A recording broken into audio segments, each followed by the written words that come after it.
ಜೈ ಶ್ರೀರಾಮ್. ಇವರುಗಳ ಆಶೀರ್ವಾದ ತಗೊಂಡು ಇವತ್ತು ಗೌಡಪಾದ ಕಾರಿಕೆ ಅಂದರೆ ಮಾಂಡಿಕ್ಯ ಉಪನಿಷತ್ ಗೌಡಪಾದ ಕಾರಿಕೆ ಸಹಿತ ಭಾಷ್ಯವನ್ನು ನಾವು ನೋಡ್ತಾ ಇದ್ದೀವಿ. ಇವತ್ತು ನಾವು 14ನೇ ಮಂತ್ರವನ್ನ ನೋಡಬೇಕಾಗಿದೆ. ಎಪಿಸೋಡ್ 5.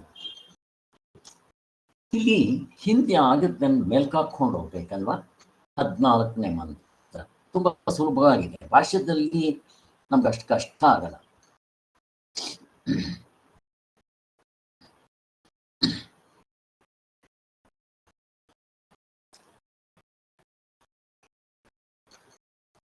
ಇಲ್ಲಿ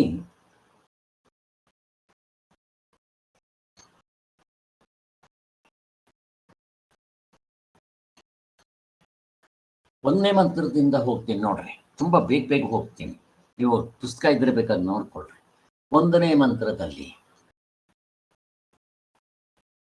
ಯಾರು ಉಪಾಸನೆ ಮಾಡ್ತಾರೋ, ಇಲ್ಲಿ ಮೊದಲೇ ಸ್ವಲ್ಪ ತಿಳ್ಕೋಬೇಕು. ನಮ್ಮಲ್ಲಿ ವೇದಗಳಲ್ಲಿ ಕರ್ಮಕಾಂಡ, ಜ್ಞಾನಕಾಂಡ ಈ 2. ಕರ್ಮಕಾಂಡದಲ್ಲಿ ಇನ್ನೊಂದು ಸಬ್ ಬ್ರಾಂಚ್ ಉಪಾಸನೆ, ಈ 3 ಇರುತ್ತೆ. ಇಲ್ಲಿ 1ನೇ ಮಂತ್ರದಲ್ಲಿ ಯಾರು ಉಪಾಸನೆಯನ್ನ ಮಾಡ್ತಾರೋ, ಅಂದ್ರೆ ಉಪಾಸನೆ ವಿಚಾರ ಮಾತ್ರ ತಿಳ್ಕೊಂಡಿರ್ತಾರೋ ಅವರು ಕೃಪಣರು. ಅಂದ್ರೆ ಮತ್ ಹುಟ್ಟುತ್ತಾ ಇರ್ತಾರೆ. ಅವರು ಜಿಪುಣರು ಅಂತಲ್ಲ, ಅವರು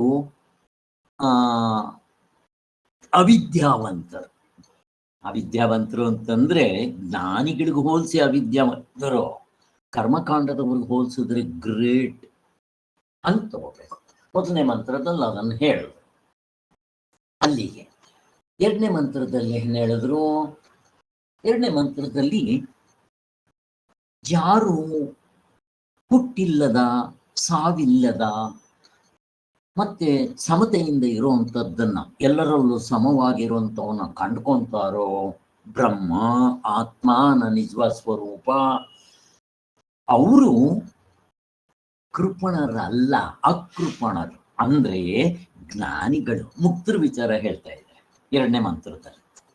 ಮುಗಿದೋಯ್ತು. 2ನೇ ಮಂತ್ರದಲ್ಲಿ ಜ್ಞಾನಕಾಂಡದಿಂದ ಮುಕ್ತರಾದವರನ್ನ ಹೇಳಿದ್ರು. ಎಷ್ಟು ಸುಲಭ ಆಗಿದೆ ನೋಡ್ರಿ. ನಾವು ಸುಮ್ಮನೆ ಹಿಂದಿನ ಮುಂದಿನ ಏನೋ ಹೋದ್ರೆ ಸ್ವಲ್ಪ ಬ್ರಾಡಾಗಿ ನೋಡ್ಕೊಂಡು ಹೋಗೋಣ. ಇನ್ನು 3ನೇ ಮಂತ್ರದಲ್ಲಿ ಏನ್ ಹೇಳಿದ್ರು? ಅವನಿಗೆ ಪ್ರಶ್ನೆ ಬರುತ್ತೆ. ಯಾರಿಗೆ? ಜ್ಞಾನಕಾಂಡದಲ್ಲಿ ಮುಕ್ತರಾಗಿರೋನು ಗೊತ್ತಾಗ್ಬಿಟ್ಟಿರುತ್ತೆ. ಅವನಿಗೆ ಹೋಗುವಾಗ ನೇತಿ ಅಂತ ಹೋಗಿ ಬಂದ ಮೇಲೆ ಇತಿ ಅಂತ ಬಂದು ಅವನಿಗೆ ಪರಮಾರ್ಥವೂ ಪರಮಾರ್ಥ, ಅವನ ಅನುಭವವೂ ಪರಮಾರ್ಥ. ಅಂದ್ರೆ ಗಾಢನಿದ್ರೆಯಲ್ಲಿ, ನಮಗೆ ಗಾಢನಿದ್ರೆಯಲ್ಲಿದ್ದಾಗ ಪರಮಾರ್ಥ. ಆದ್ರೆ ದೃಶ್ಯ ಪ್ರಪಂಚಕ್ಕೆ ಬಂದಾಗ ಅನಾತ್ಮ ಅಂತ ನೋಡ್ತೀವಲ್ಲ, ಈಗ ಅವನ ನೋಡಲ್ಲ, ನಾನೇ ಅಲ್ಲಿರೋದು ಅಲ್ವಾ ಅಂತ ಹಾಗೆ ನೋಡೋದ್ರಿಂದ ಅವನು ಇಲ್ಲೂ ಅಲ್ಲೂ ಪರಮಾರ್ಥ. ಎಲ್ಲಿ? ನಮಗೆ ಗಾಢನಿದ್ರೆಯಲ್ಲೂ ಪರಮಾರ್ಥ, ದ್ವೈತ ಪ್ರಪಂಚ ದೃಶ್ಯ ಪ್ರಪಂಚದಲ್ಲೂ ಪರಮಾರ್ಥ. ಹಾಗೆ ಬ್ರಹ್ಮಜ್ಞಾನಿಗೆ ಪರಮಾರ್ಥವನ್ನ ಕಂಡ ಮೇಲೆ ಈ ದ್ವೈತ ರೂಪದಲ್ಲಿ ಏನ್ ತೋರುತ್ತೋ ಅದು ಪರಮಾರ್ಥವೇ. ಅವನಿಗೆ 2 ಕಾಣಲ್ಲ, ನಾನೇ ಅಲ್ಲಿರೋದು. ಉಪಾಧಿ ಎಕ್ಸ್ಟ್ರಾ ಫಿಟ್ಟಿಂಗ್ ಬಿಟ್ಟು ಆತ್ಮನ್ನೇ ನೋಡ್ತಾ ಇರ್ತಾನೆ. ಇದು ಅದಕ್ಕೆ ಹಾಗಾದ್ರೆ ಇನ್ನೂ ಅವರು ಆ ಮಟ್ಟಕ್ಕೆ ಹೋಗದೇ ಇರೋವರೆಗೆ ಕಷ್ಟ ಆಗಲ್ವಾ ಅವ್ರಿಗೆ? ನೋಡಪ್ಪ, ನಾವೆಲ್ಲ ಎಷ್ಟೆಷ್ಟು ಥರ ಬೇರೆ ಬೇರೆ ಇದ್ದೀವಿ ನೋಡ್ರಿ.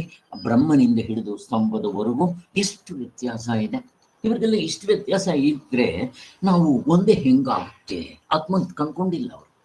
ಅಂಥವ್ರಿಗೆ ದೃಷ್ಟಾಂತದಿಂದ ತಿಳಿಸೋದಿಕ್ಕೆ ಮಡಕೆ ಸೃಷ್ಟಿ, ಮತ್ತೆ ಈ ಮಡಕೆ ಇಲ್ಲಿಂದ ಅಲ್ಲಿಗೂ, ಮಡಕೆ ಸೃಷ್ಟಿ ಆಗಿದ ತಕ್ಷಣ ಆಕಾಶ ಸೃಷ್ಟಿ ಆಗುತ್ತಾ? ಘಟಾಕಾಶ, ಇದು ಇದು ಘಟಾಕಾಶ, ಅದು ಮೇಲ್ಗಡೆ ಮಹಾಕಾಶ ಇಲ್ಲ.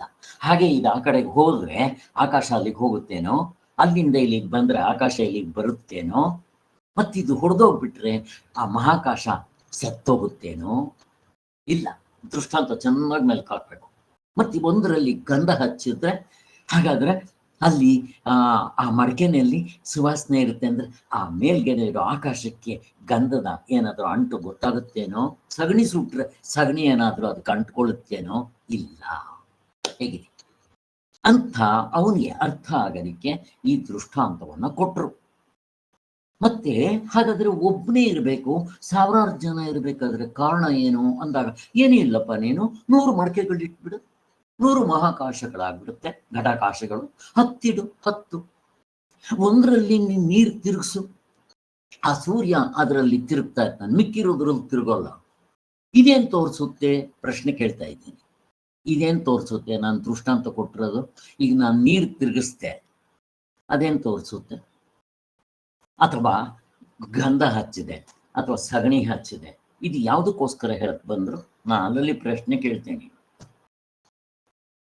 ಯಾರಾದ್ರು? ಶರೀರದ ದೃಷ್ಟಿಯಿಂದ, ಶರೀರ ಪಾಪ ಪುಣ್ಯ ಮಾಡ್ತೀವಲ್ಲ ಸರ್, ಅದಂಗೆ ಒಳ್ಳೇದು ಕೆಟ್ಟದ್ದು ದೃಷ್ಟಿಯಿಂದ ಮಡಿಕೆ ಒಳಗೆ ಪಾಪ ಪುಣ್ಯ, ಧರ್ಮ ಅಧರ್ಮಗಳು ತೋರ್ಸೋದಿಕ್ಕೆ ಎಷ್ಟು ಚೆನ್ನಾಗಿದೆ ನೋಡ್ರಿ. ಇಲ್ಲಿ ಅವರವರು ಮಾಡಿದ ಪಾಪ ಪುಣ್ಯ ಅವರೇ ಅನುಭವಿಸ್ಬೇಕು. ಎಷ್ಟು ಚೆನ್ನಾಗಿದೆ ನೋಡ್ರಿ. ಅಲ್ಲಿ 100 ಕುಂಡಗಳಿದೆ, 100 ಕುಂಡಗಳಲ್ಲೂ ಪ್ರತಿಬಿಂಬ ಇದೆ, ಸೂರ್ಯಂದು, ಆಕಾಶದ್ದು. ನೀವು ಯಾವ್ದು ಅಲ್ಲಾಡಿಸ್ತಿರೋ ಅಲ್ಲಿ ಮಾತ್ರ ಸೂರ್ಯನ ಪ್ರತಿಬಿಂಬ ಅಲ್ಲಾಡ್ತಾ ಇದ್ದಂಗಿರುತ್ತೆ. ಚೆನ್ನಾಗಿ ಅರ್ಥ ಮಾಡ್ಕೊಳ್ಳಿ. ಮನೆಯಲ್ಲಿ ಗಂಡ ಹೆಂಡತಿ ಇರ್ತೀವಿ, ಯಾರಿಗೋ ಆಗೋದು ಬೇಡ, ಯಾರಿಗೋ ಒಬ್ರು ಕ್ಯಾನ್ಸರ್ ಬಂತು, ಕ್ಯಾನ್ಸರ್ ಬಂದವರೇ ಅನುಭವಿಸ್ಬೇಕು ಆ ನೋವು, ಆ ಇದು, ಆ ಸಾವು, ನೋವು ನೆಲವಿಗಳು ಅವರೇ ಅನುಭವಿಸ್ಬೇಕು. ಹಾಗಾದ್ರೆ ಗಂಡ ಏನ್ ಮಾಡ್ತಾನೆ? ಆಸ್ಪತ್ರೆಗೆ ಕರ್ಕೊಂಡು ಹೋಗ್ಬೋದು, ಹಣ ಖರ್ಚು ಮಾಡಿಸ್ಬೋದು, ಏನೋ ಈ ಥರ ಅಷ್ಟೇ ಹೊರತು ಮಾಡಿದ್ದುಣ್ಣೋ ಮಹಾರಾಯ ಉಪ್ಪು ತಿಂದವನು ನೀರು ಕುಡಿಬೇಕು. ಅದಕ್ಕೋಸ್ಕರ ಸೈಂಟಿಫಿಕ್ ಆಗಿ action and reaction are equal and opposite. ಯತ್ನ ಮತ್ತು ಪ್ರತಿಯತ್ನಗಳು ಒಂದಕ್ಕೊಂದು ಸಮವಾಗಿಯೂ ವಿರುದ್ಧವಾಗಿ ಇರುತ್ತೆ. ನಾನು ಚೆಂಡು ಗೋಡೆ ಹೊಡೆದ್ರೆ ನನಗೆ ಬರುತ್ತೆ, ಪಕ್ಕದಲ್ಲಿರೋರು ಬರುತ್ತೇನೋ. ನಾನು ಕಲ್ಲು ಹೊಡೆದ್ರೆ ಕಲ್ಲು ಬರುತ್ತೆ, ಹೂವು ಹೊಡೆದ್ರೆ ಹೂ ಬರುತ್ತೆ, ಅಷ್ಟೇ, ಮುಗಿದು. ಎಷ್ಟು ಚೆನ್ನಾಗಿದೆ ನೋಡ್ರಿ ಅಂತ ಹೇಳಿ ಈ ಒಂದು ದೃಷ್ಟಾಂತವನ್ನ 3ನೇ ಮಂತ್ರದಲ್ಲಿ ತಿಳಿಸ್ಕೊಟ್ಟರು. ಇನ್ನು 4ನೇ ಮಂತ್ರದಲ್ಲಿ ಸೇಮ್ ಅದನ್ನೇ, ಅಲ್ಲೇನ್ ಮಾಡಿದ್ರು? ಗಡಿಗೆ ನಾಶ ಆದ್ರೆ ಅದು ನಾಶ ಆಗೋದು, ಇವನ್ನೆಲ್ಲ ತಿಳಿಸ್ಕೊಟ್ರು. 5ನೇ ಮಂತ್ರದಲ್ಲಿ ಏನ್ ಮಾಡಿದ್ರು? ಅಲ್ಲಿ ಧೂಳು, ಹೊಗೆ, ಇವುಗಳನ್ನ ತೋರಿಸು. ನಾನು ಹೇಳ್ಬಿಟ್ಟಿದ್ದೀನಿ ಅದಕ್ಕೋಸ್ಕರ. ಸೊ ಇವು ಹೇಳಿ ಈ ಸುಖಾದಿಗಳು ಅವರವರಿಗೆ ಅಂತ ಕೂಡ 5ನೇ ಮಂತ್ರದಲ್ಲಿ ಹೇಳೋದು. ಎಷ್ಟು ಚೆನ್ನಾಗಿ ಅರ್ಥ ಆಗುತ್ತೆ ನೋಡ್ರಿ. ಹಿಂಗೆ ಹೋದ್ರೆ ನಾನು ಡೀಟೇಲ್ ಹೋಗ್ತಾ ಇಲ್ಲ, ಬರೀ ಮಂತ್ರ ಇಟ್ಕೊಂಡು ಹೇಳ್ತಾ ಇದ್ದೆ. ಅದಕ್ಕೋಸ್ಕರ ಈ ಅವಿದ್ಯಾಕೃತ ವ್ಯವಹಾರಕ್ಕೆ ದೃಷ್ಟಾಂತ. ನಾವು ಮುಕ್ತರು ಆಗದೆ ಇದ್ರೆ ಅವಿದ್ಯೆ, ರಾಂಗ್ ನಾಲೆಡ್ಜ್, ಏನದು? ಇರೋದು ಹಗ್ಗ, ತಪ್ಪಾಗಿ ಹಾವು ತಿಳ್ಕೊಂಡಿದ್ದೇನೆ. ಇರೋದು ಪರಮಾತ್ಮ, ತಪ್ಪಾಗಿ ನಾನು ಈ ಶರೀರವನ್ನು ನಾನು ಅಂತ ತಿಳ್ಕೊಂಡಿದ್ದೀನಿ. ಇದು ಅವಿದ್ಯೆ, ರಾಂಗ್ ನಾಲೆಡ್ಜ್ ಅಂತಾರೆ. ಇದಕ್ಕೇನು ದೃಷ್ಟಾಂತ, ಏನು ಎಕ್ಸಾಂಪಲ್ ಕೊಡ್ತೀರಾ ಅಂತಂದಾಗ 6ನೇ ಮಂತ್ರ. 6ನೇ ಮಂತ್ರದಲ್ಲೇನು?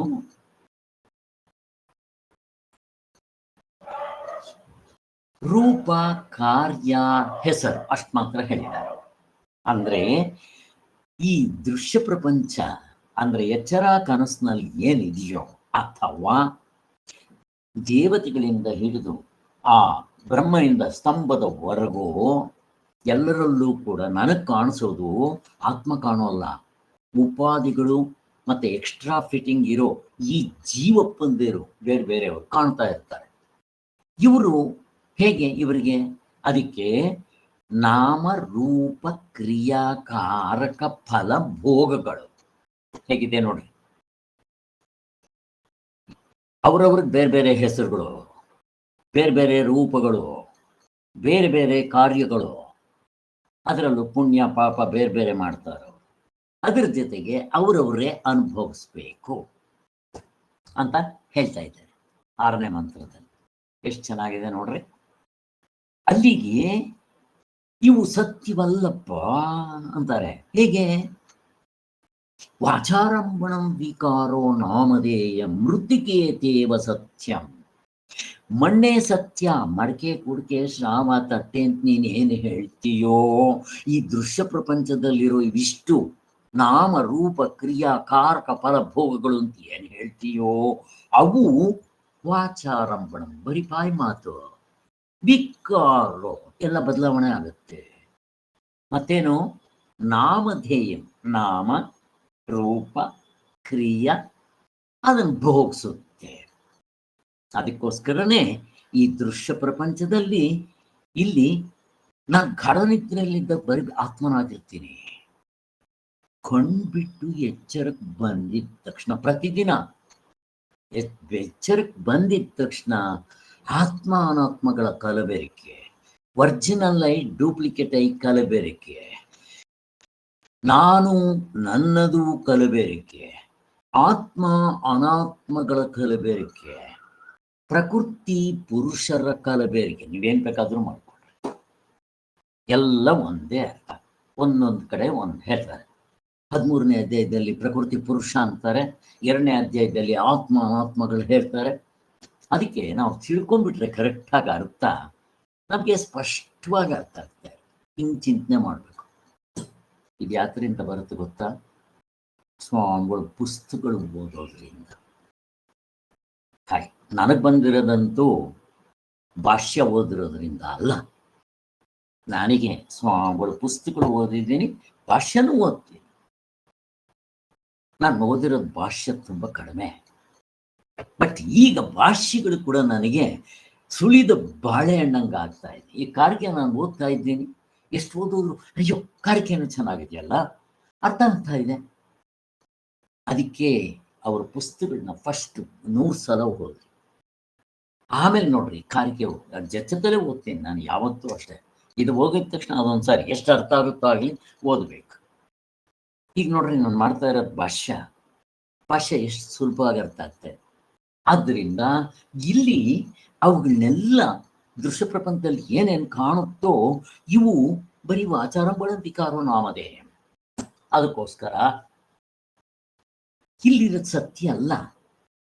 ಆಕಾಶ ನೋಡು, ಮಹಾಕಾಶ ಅದು ಒಂದೇ ಇರೋದು. 2 ಇದೆಯೇನೋ, ಅದು ಹೋಗುತ್ತಾ ಬರುತ್ತಾ ಹುಟ್ಟುತ್ತಾ ಸಾಯುತ್ತಾ, ಅಲ್ಲೇನಾದ್ರೂ ಇದರದ್ದು ಕೊಳಕು ಮೆತ್ಕೊಳ್ಳುತ್ತಾ? ತಾವರೆ ಎಲೆ ಕೊಳಕು ಮೇಲೆ ಇರುತ್ತೆ, ಒಂದಿಷ್ಟು ಮೆತ್ಕೊಳ್ಳೋದ. ಹೇಗಿದೆ? ಹಂಗಿರ್ತಾರೆ ಬ್ರಹ್ಮಜ್ಞಾನಿಗಳು, ಆತ್ಮನೂ ಹಂಗಿರ್ತಾನೆ ನೋಡ್ರಿ. ಇವೆರಡು ಕಲಬೆರಕೆ ಆಗಿದೆ. ನಿಜವಾಗ್ಲೂ ಕಲಬೆರಕೆ ಆಗಕ್ಕೆ ಸಾಧ್ಯ ಇಲ್ಲ. ಆದರೂ ನಮ್ಮ ಅನುಭವದಲ್ಲಿ ಯಾಕೆ ಕಲಬೆರಕೆ ಆಗಕ್ಕೆ ಸಾಧ್ಯ ಇಲ್ಲ ಹೇಳ್ರಿ ನೋಡೋಣ. ನಾನು ಹೇಳ್ತೀನಿ, ಕಲಬೆರಕೆ ಆಗಕ್ಕೆ ಸಾಧ್ಯನೇ ಇಲ್ಲ. ಯಾಕಿಲ್ಲ? ಅದೊಂದೇ ಅದಕ್ಕೆ ಆತ್ಮನೇ ಇರೋದು, ಅದ್ವೈತ ಅದೊಂದೇ ಇರೋದು. ಈಗ ನಾನು ನಿಮ್ಮನ್ನು ಕೇಳ್ತೇನೆ, ಹಾವು ಹಗ್ಗ ಕಲಬೆರಕೆ ಆಗುತ್ತೇನೋ ಹೇಳ್ರಿ, ಸ್ವಲ್ಪ ಹೇಳ್ರಿ, ನನ್ಗೆ ಹೇಳ್ರಿ, ದೃಷ್ಟಾಂತ ಮೇಲೆ ಹಾಕ್ರಿ. ಇಲ್ಲೇ ಇಲ್ಲ ಸರ್, ಕಲಬೆರಕೆ ಆಗೋದಿಲ್ಲ ಸರ್. ಅಷ್ಟೇ ಇರೋದ್ ಹಗ್ಗ.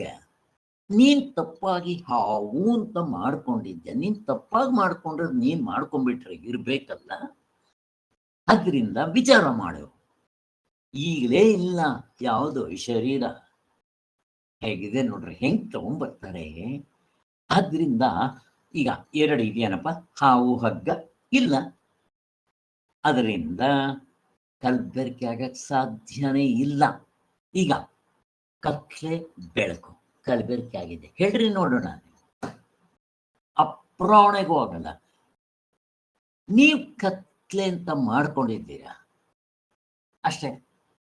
ಸೂರ್ಯ ಏನು ಮುಳುಗಲ್ಲ. ಅಲ್ಲಿ ನಮಗೆ ಭೂಮಿ ತಿರ್ಗೋದ್ರಿಂದ, ಆ ಸೂರ್ಯನಿಗೆ ಅಡ್ಡ ಬರೋದ್ರಿಂದ ನಮಗ್ ಕತ್ಲೆ ಅಂತೀವಿ ನಾವು. ಬಟ್ ಸೂರ್ಯನಲ್ಲಿ ಕೇಳ್ರಿ, ಸೂರ್ಯ ಯಾವತ್ತಾದ್ರೂ ಮುಳುಗ್ತಾರ? ಸೈಂಟಿಫಿಕ್ ಆಗಿ ಅವನ ಅನಾತ್ಮ, ಅವನೇ ಮುಳುಗಲ್ಲ. ಆಕಾಶ ಒಂದೇ, ಅನಾತ್ಮ ಇರದೇ ಒಂದು, ಅದಕ್ಕೂ ಏನೂ ಆಗಲ್ಲ. ಜೀವನ ಸೃಷ್ಟಿ ಮಾಡದ ನಮ್ಮ ಅಪ್ಪಪ್ಪ ಅವನು ಒಂದಲ್ದೇ 2 ಇರ್ತಾನೇನ?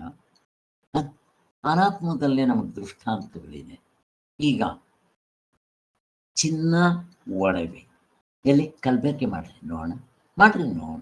ಎರಡು ಎಲ್ಲಿದೆ ತೋರಿಸಿ. ಚೆನ್ನಾಗಿ ಮೆಲ್ಕು ಹಾಕ್ಬೇಕು ನೀವು. ನಿಮ್ ಮನಸ್ಸಿನಲ್ಲಿ ಇವನ್ ಮೆಲ್ಕು ಹಾಕಿದ್ರೆ ಕೂತ್ಕೊಂಡ್ಬಿಡ್ಬೇಕು. ಈ ಚಿನ್ನ ಒಡವೆಲಿ ಗೊತ್ತಾಗಲ್ಲ. ಅದಕ್ಕೆ ನಾನು ದೃಷ್ಟಾಂತ ಕೊಡ್ತಾ ಇರ್ತೀನಿ. ಗಣಪತಿ ಹಬ್ಬದಲ್ಲಿ 10 ಅಡಿ ಗಣಪತಿ ಮಾಡ್ತಾರೆ, ಒಂದು ರೂಮು ಅಷ್ಟು ದೊಡ್ಡದು, ಒಟ್ಟಿನಲ್ಲಿ ದೊಡ್ಡದು. ಈ ಗಣಪತಿ ತಗೊಂಬನ್ರಿ. ಈಗ ಅದು ತುಂಬ ದೊಡ್ಡದಾಗಿರುತ್ತೆ ಗಣಪತಿ, 10 ಅಡಿ ಅಂದ್ರೆ ಕೇಳ್ಬೇಕೇನೋ. ಅದರಲ್ಲಿ ಮಧ್ಯಕ್ಕೆ 2 ಭಾಗ ಮಾಡಿಬಿಡ್ರಿ. ಈ ಹಿಂದೆಯಿಂದ ಮಧ್ಯದವರೆಗೂ ಮಣ್ಣು, ಮಧ್ಯದಿಂದ ಮುಂದೆವರೆಗೂ ಗಣಪತಿ. ಹೇಳ್ರಿ ನೋಡ. ಈಗ ನೀವೇನು ಹೇಳ್ಬೇಕು? ಮಣ್ಣು ಗಣಪತಿ ಕಲಬೆರಕೆ ಆಗಿದೆ. ಹೇಳ್ಕೊಳ್ಳಿ, ನಮ್ಗೆ ನಾವು ಹೇಳ್ಕೊ. ಆದರೂ ನೋಡ್ರಿ, ಇರೋದು ಒಂದೇ. ಬಟ್ ಅದನ್ನ ವ್ಯವಹಾರ ಪಾರಮಾರ್ಥ ಇಲ್ಲೇ ನೋಡ್ಕೋಬಹುದು. ಹೇಗೆ? ಗಣಪತಿಲಿ ವ್ಯವಹಾರ ಪಾರಮಾರ್ಥ ಹೆಂಗ್ ನೋಡ್ಕೊಂತೀರಾ? ಪ್ರಶ್ನೆ ಕೇಳ್ತಾ ಇದ್ದೆ. ಪರಮಾರ್ಥವಾಗಿ ಮಣ್ಣೆ ಸರ್ ಇರೋದು. ವ್ಯವಹಾರದಲ್ಲಿ ಗಣಪತಿ ಅಂತ ತರ್ತೀವಿ, ಪೂಜೆ ಮಾಡ್ತೀವಿ, ಮತ್ತೆ ಮಣ್ಣಿಗೆ ಬಿಡ್ತೀವಲ್ಲ ಸರ್ ಅದನ್ನ. ಈಗ ನಾನೇನ್ ಕೇಳ್ತೀನಿ, ಅವನ ಹತ್ರ ಹೋಗಿದ್ದೆ, ಗಣಪತಿ ಕೊಡ್ರಿ. ಅವನ ದೃಷ್ಟಿಯಲ್ಲಿ ಗಣಪತಿ ಇಲ್ಲ. ಅವನು ಅನ್ಕೊಂತ ಅವನ ಮನಸ್ಸಿನಲ್ಲಿ ಗೊತ್ತ ಅವನಿಗೆ ಮಣ್ಣು ಕೊಡ್ತಾ ಇದ್ದೀನಿ ಅಂತ. ಅವನಿಗೆ ಪರಮಾರ್ಥ ದೃಷ್ಟಿಯಿಂದ ಅವನು ಮಣ್ಣು ಅಂತಾನೆ, ನಾನು ವ್ಯವಹಾರದ ದೃಷ್ಟಿಯಿಂದ ಗಣಪತಿ ಅಂತೀನಿ ಅಷ್ಟೇ. ಹೇಗಿದೆ ನೋಡ್ರಿ. ಚಿನ್ನದ ಅಂಗಡಿಯವನು ಅವನು ಚಿನ್ನದ ದೃಷ್ಟಿಯಿಂದ ನೋಡ್ತಾನೆ, ನಾನು ಒಡವೆ ದೃಷ್ಟಿಯಿಂದ ನನಗೆ ಬಳೆ ಕೊಡ್ರಿ ಅಂತಾನೆ, ಅವನು ಚಿನ್ನ ತಗೊಂಡೋಗ್ರಿ ಅಂತಾನೆ. ಹೇಗಿದೆ ನೋಡ್ರಿ. ನಾನು ಈ ಒಡವೆಗೆ ಎಷ್ಟ್ರಿ ಬೆಲೆ ಅಂದ್ರೆ ಅವನು ಚಿನ್ನದ ಬೆಲೆ ಹೇಳ್ತಾನೆ. ಹೇಗಿದೆ ನೋಡ್ರಿ. ಇಲ್ಲೇ ದೃಷ್ಟಾಂತಗಳನ್ನೇ ಮೇಲ್ಕಾಗ್ತದೆ. ಹಾಗೆ ಬ್ರಹ್ಮಜ್ಞಾನಿಗಳಿಗೆ ಪರಮಾರ್ಥ ಗೊತ್ತಿರುತ್ತೆ, ಇದು ಗೊತ್ತಿರುತ್ತೆ, ಅವ್ರಿಗೆ ಎರಡು ಗೊತ್ತಿರುತ್ತೆ. ಈಗ ಚಿನ್ನದಂಗಡಿ ಇವನಿಗೆ ಒಡವೆ ಅಂತ ಅನ್ನೋದು ಗೊತ್ತಿಲ್ವೇನೋ? ನೀವು ಒಡವೆ ಅಂತ ಕೇಳಿದ ತಕ್ಷಣ ಅವನು ಗೊತ್ತು, ಇದನ್ನು ಒಡವೆ ಅಂತ ಇವರು ವ್ಯವಹಾರ ದೃಷ್ಟಿಯಿಂದ ಕರೀತಾರೆ. ಅದು ನಾಮ ರೂಪ ಕ್ರಿಯಾ ಕಾರಕ ಫಲಗಳು, ವಾಚಾರಂಭಣ ವಿಕಾರೋ, ನನಗೆ ಗೊತ್ತದು, ಬರೀ ಚಿನ್ನವೇ, ಇಲ್ಲಿ ಕಲಬೆರಕೆ ಆಗಿದೆ ಅಂತ ಹೇಳಿ. ಹಿಂಗೆಲ್ಲ ನಾವು ಲೆಕ್ಕ ಹಾಕೊಂಡ್ರೆ ಯಾವುದು ಕಲಬೆರಕೆ ಆಗಿಲ್ಲ. ಬಟ್ ನಾನು ದುಃಖ ಅನುಭವಿಸ್ತಾ ಇದ್ದೀನಿ. ಇದೆಯೋ ಇದು ಶಂಕರಾಚಾರ್ಯ ಇದನ್ನು ಹಿಡ್ಕೊಂತಾರೆ. ವ್ಯವಹಾರದಲ್ಲಿದ್ದಾಗ ನನಗೆ ಅಪ್ರಾಣೆಗೂ ಇದೆ. ಈಗ ವ್ಯವಹಾರದಲ್ಲಿ ಅವನು ಹಗ್ಗ ಕಂಡಿಲ್ಲ, ಅವನ ಭಯ ಹೋಗುತ್ತಾ? ನೀವು ಸ್ವಾಮಿ ಆಗಿಲ್ಲ ಅಂತಂದ್ರೆ ಅವನಿಗೆ ಭಯ ಇದೆ, ಹೋಗ್ಬೇಕು, ಏನ್ ಮಾಡಬೇಕು? ಟಾರ್ಚಾಕ್ ತೋರ್ಸಿದ ತಕ್ಷಣ ಅವ್ನಿಗೆ ಹಗ್ಗ ಅಂತ ಗೊತ್ತಾದ್ಮೇಲೆ ಭಯ ಹೊರಟೋಯ್ತು. ಅಲ್ಲಿವರೆಗೂ ಹಾವೇ ಸತ್ಯ ಅವನಿಗೆ ಒಂದೇ ಸತ್ಯ ನೋಡ್ರಿ. ಪ್ರತಿಯೊಬ್ಬರಿಗೂ ಅವ್ರಿಗೆ ಎರಡಿರಲ್ಲ, ಅಲ್ಲಿ ಅವ್ರಿಗೆ ಅದೇ ಸತ್ಯ. ಈ ದರ್ಶನಕಾರರಿಗೆ ಇವರಿಗೆಲ್ಲ ಈ ಅನಾತ್ಮವೇ ಸತ್ಯ, ಎರಡನೇ ಸತ್ಯ ಗೊತ್ತಿಲ್ಲ. ಹಂಗ್ ತಿಳ್ಕೊಬೇಕು ನಾವು. ನಮಗೆ ಇದು ಗೊತ್ತು, ಅದು ಗೊತ್ತು, ಇದು ಸತ್ಯ, ಇದು ವ್ಯವಹಾರಕ್ಕೆ ಉಪಯೋಗಿಸ್ತೀನಿ ಅಂತ ಅರ್ಥ ಆಗ್ತಾ ಇದೆಯಲ್ಲ? ಹಿಂಗ ಅರ್ಥ ಮಾಡ್ಕೊ. ಆದ್ರಿಂದ ಇಲ್ಲಿ 6ನೇ ಮಂತ್ರದಲ್ಲಿ ಇಷ್ಟು ಹೇಳುತ್ತೆ, ಅದು ಅರ್ಥ ಆಯ್ತು. ಈಗ 7ನೇ ಮಂತ್ರದಲ್ಲಿ ಏನು ಹೇಳಿದ್ರೆ ಅವರು? 7ನೇ ಮಂತ್ರದಲ್ಲಿ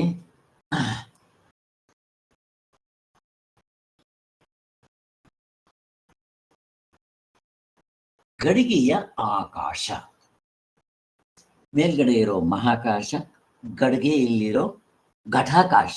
ನೋಡ್ರಿ ಹೆಸರು ನೋಡ್ರಿ, ಒಂದೇ ಆಕಾಶ. ನಾನು ಈ ಮಡಿಕೆ ಹೇಳಿದ ತಕ್ಷಣ ಗಡಿಗೆ ಒಳಗೆ ಕಾಣಿಸೋದ್ರಿಂದ ಗಡಿಗೆ ಆಕಾಶ. ಅದ್ರಲ್ಲಿ ನೀರು ಹಾಕ್ತೆ, ಸೂರ್ಯ ಅದರಲ್ಲಿ ಕಾಣ್ತಾನೆ, ಅದಕ್ಕೇನಂತೀನಿ ನಾನು? ಗಡಿಗೆ ಸೂರ್ಯ ಅಂತೀನಿ. ಹಾಗೆ ಅದು ಮಹಾಕಾಶ. ಹಾಗೆ ಈ ಆಕಾಶದ ವಿಕಾರ ಅವಯವಗಳೆಲ್ಲವೂ ಈ ಗಡಿಗೆಗೆ ಹೇಗೆ ಹಿಂಗೆಲ್ಲ ಇದು ಹೋಗೋದು ಬರೋದು, ಮತ್ತೆ ಇದರಲ್ಲಿ ಸೆಂಟು ಕೆಟ್ಟದ್ದು, ಮತ್ತು ಒಂದರಲ್ಲಿ ತಿರುಗೋದು, ಇನ್ನೊಂದು ತಿರುಗದೆ ಇರೋದು, ಇವೆಲ್ಲ ನೋಡಿದಾಗ ಈ ಜೀವಪ್ಪರಿಗೂ ಹಾಗೆ ಆಗ್ತಾ ಇದೆ. ನೀವು ಪರಮಾತ್ಮನ ಆಕಾಶಕ್ಕೆ ಹೋಲಿಸ್ಕೊಳ್ರೆ ಈ ಘಟಾಕಾಶ ಇದೆಯಲ್ಲ, ಅದನ್ನು ಜೀವಪ್ಪನಿಗೂ ಹೋಲಿಸ್ಕೊಡ್ರಿ, ಅದೇ ಅರ್ಥ. ಅದು ಹೇಳ್ತಾ ಇದ್ದಾರೆ.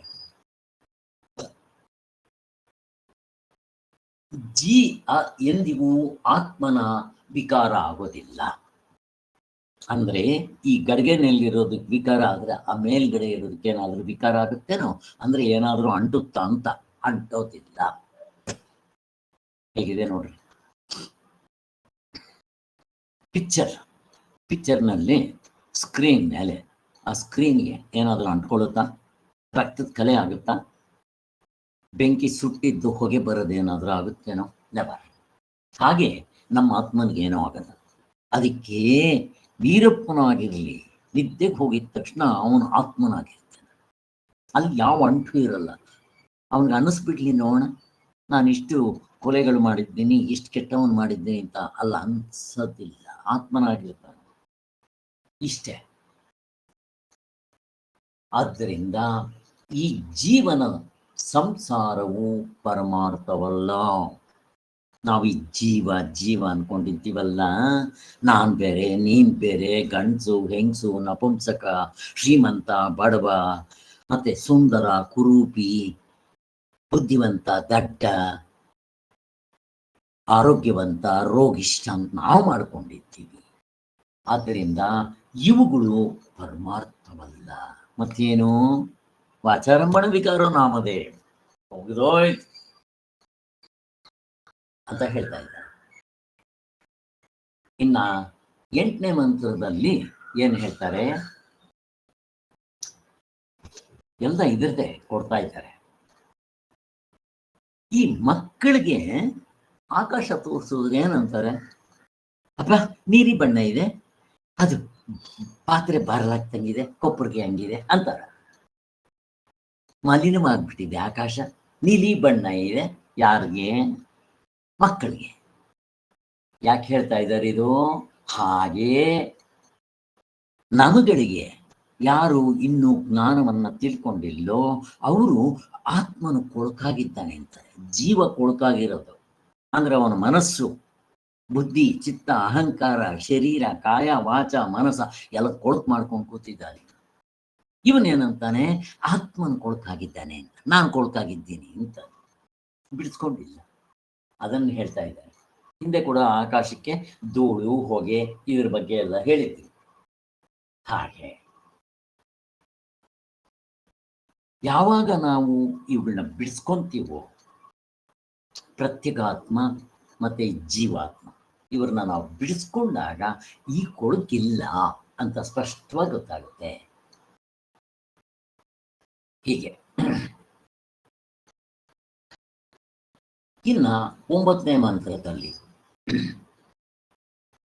ಈ ಸಾವಿನಲ್ಲಿಯೂ ಹುಟ್ಟಿನಲ್ಲಿಯೂ ಹೋಗುವಿಕೆ ಬರುವಿಕೆಗಳಲ್ಲಿ ಇರುವುದರಲ್ಲಿಯೂ ಸರ್ವ ಶರೀರಗಳಲ್ಲಿಯೂ ಆಕಾಶಕ್ಕಿಂತ ಬೇರೆ ರೂಪದವನಲ್ಲದೆಯೇ ಇರುವನು. ಅವಾಗಲೆಲ್ಲ ಹೇಳಿದೆ, ಮಡಕೆ ಸೃಷ್ಟಿ ಮಾಡಿದ ತಕ್ಷಣ ಆಕಾಶ ಏನು ಹುಟ್ಟೋದಿಲ್ಲ, ಮತ್ತೆ ಇದನ್ನು ಹೊಡೆದಾಕಿದ ತಕ್ಷಣ ಆಕಾಶ ಸಾಯೋದು ಇಲ್ಲ. ಇಲ್ಲಿಂದ ಅಲ್ಲಿಗೆ ತಗೊಂಡೋದ್ರೆ ಆಕಾಶ ಹೋಗೋದು ಇಲ್ಲ, ಮೇಲ್ಗಡೆ ಇರೋ ಆಕಾಶ. ಇದೆಲ್ಲ ಉಪಾಧಿಗಳಿಗೆ ಸಂಬಂಧಪಟ್ಟಿರೋದು ಅಲ್ವಾ? ಹಾಗೆ ಎಲ್ಲ ಶರೀರಗಳಲ್ಲೂ ಆಕಾಶ ಇದ್ದೇ ಇದೆ. ನೀವು 100 ಮಡಕೆ ಇಡ್ರಿ, 1000 ಮಡಕೆ ಇಡ್ರಿ, ಆಕಾಶ ಇದ್ದೇ ಇರುತ್ತೆ. ಹಾಗೆ ಬ್ರಹ್ಮನಿಂದ ಹಿಡಿದು ಸ್ತಂಭದವರೆಗೂ ಆ ಆತ್ಮನಿದ್ದೇ ಇರ್ತಾನೆ. ಅವನು ಇಲ್ಲದೆ ಇರೋ ಜಾಗ ಯಾವುದು? ಅವನು ಹೋಗ್ಬೇಕಾ ಬರ್ಬೇಕಾ? ಇನ್ನು ನೀವು ಹೇಳ್ಬೇಕಾಗ್ತೇ, ನಾನು ಹೋದೆ ಬಂದೆ, ನಾನು ಹುಟ್ಟಿದೆ, ನಾನು ಬೆಳೆದೆ, 6 ಬದಲಾವಣೆ ಆದೆ, ನಾನು ಹೋಗಿ ಸತ್ತೆ, ನಾನು ಹೇಳ್ಕೋಬೇಕು. ಎಲ್ಲಿ ಆತ್ಮನ್ಗೆ ಹೇಳ್ರಿ, ಆಕಾಶಕ್ಕೆ ಹೇಳ್ರಿ, ಮಹಾಕಾಶಕ್ಕೆ. ಹುಟ್ಟು ಹೋಯ್ತು ಬಂತು ಸಾಯಿತು ಹೇಳಕ್ ಬರುತ್ತೇನೋ? ಇರೋದು ಒಂದೇ, ಅಲ್ಲೇನು ಬದಲಾವಣೆನೇ ಇಲ್ಲ, ಏನು ಮೆತ್ಕೊಳ್ಳೋದು ಇಲ್ಲ ಅಲ್ಲಿ ಅಂತ 9ನೇ ಮಂತ್ರದಲ್ಲಿ. 10ನೇ ಮಂತ್ರದಲ್ಲಿ ಸ್ವಾಮಿ ಇದೇನಾದ್ರೂ ಹೇಳಿ ಸಂಗಾತಗಳು ನೋಡ್ರಿ, ನಾನು ಅಂದಿದ ತಕ್ಷಣ 19, ನನ್ನ ಹೆಂಡತಿ, ಮಕ್ಕಳು, ಮನೆ, ಮಠ, ಆಸ್ತಿ ಪಾಸ್ತಿ, ಅಂತಸ್ತು, ಐಶ್ವರ್ಯ, ಬಿರ್ದು, ಆಳು ಕಾಳು, ವಾಹನಗಳು, ಇನ್ನು ಆದಿ ದೈವಿಕವಾಗಿ ಪಂಚಭೂತಗಳು, ಆಕಾಶ, ನಕ್ಷತ್ರಗಳು, ಇದು ಭೂಗೋಳ, ಅದು ಖಗೋಳ. ಹೇಗಿದೆ ನೋಡ್ರಿ.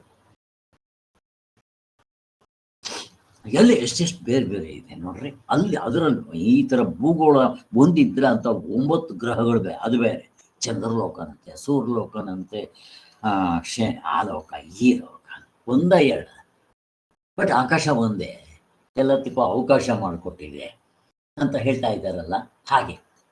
ಮತ್ತೆ ಇವೆಲ್ಲ ಹೇಗೆ ಅಂತ ದೃಷ್ಟಾಂತ ಕೊಡ್ತಾ ಇದ್ದಾರೆ. ಕಾಣ್ಲಿಯಪ್ಪ, ಕಂಡಿದ ತಕ್ಷಣ ಸತ್ಯ ಅಲ್ಲ ಕಣೋ ಅಂತ ಹೇಳ್ತಾ ಇದ್ದಾರೆ. ಮತ್ತೆ ಇದಕ್ಕೆ ನಮಗೆ ಹತ್ತಿರವಾಗಿರೋ ಒಂದು ದೃಷ್ಟಾಂತ ಕೊಡ್ತಾ ಇದ್ದಾರೆ. ಏನೇನು ಹೇಳ್ದಿಯೋ ಕಾಣಿಸ್ನಲ್ಲಿ ಏನಿತ್ತವಾಗ?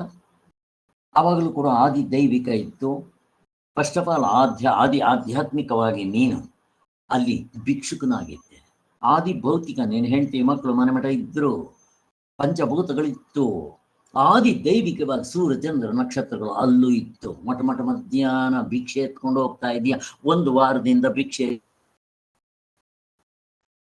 ಕಾರ್ಯಕಾರಣ ಭಾವ ಇತ್ತು. 12 ವರ್ಷಗಳ ಕಾಲ ಬರಗಾಲ, ಮಳೆ ಇಲ್ಲ ಅಂತೀಯ ನೋಡಪ್ಪ. ಗಬಕ್ಕಂತ ಎಚ್ಚರ ಆಗೋಯ್ತು.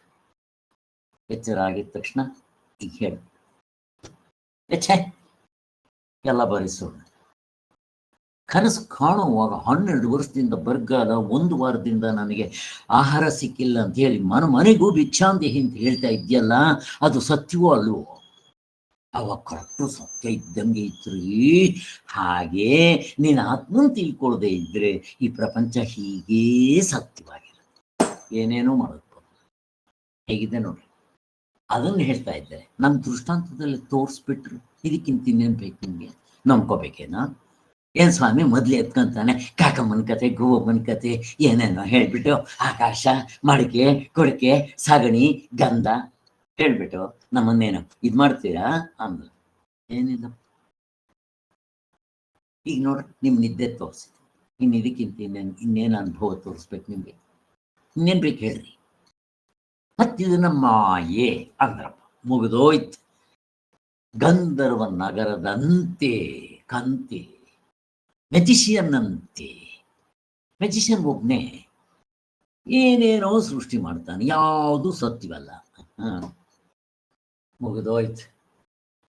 ಆದ್ರಿಂದ ಏನಿದು? ಕನಸಿನಲ್ಲಿ ಎಲ್ಲವೂ ಇದ್ದಂಗಿತ್ತು ಹಿಂಗೆ. ಈಗ ಹೇಳು, ಎಲ್ಲಿ ತೋರ್ಸ್ ನಾನು ಸ್ವಲ್ಪ. ಇಲ್ಲ ಸ್ವಾಮಿ, ಎಚ್ಚರವನ್ನ ಹಾಗೆ ನೋಡಪ್ಪ. ಮುಗ್ದೋಯ್ತು ಕಣೋ, ನಿನ್ಗೆ ಅದ್ರ ಮೇಲೆ ಮೋಹ ಹೊರಟೋಗುತ್ತೆ ಅಂತ ಹೇಳ್ತಾ ಇದ್ದಾರೆ.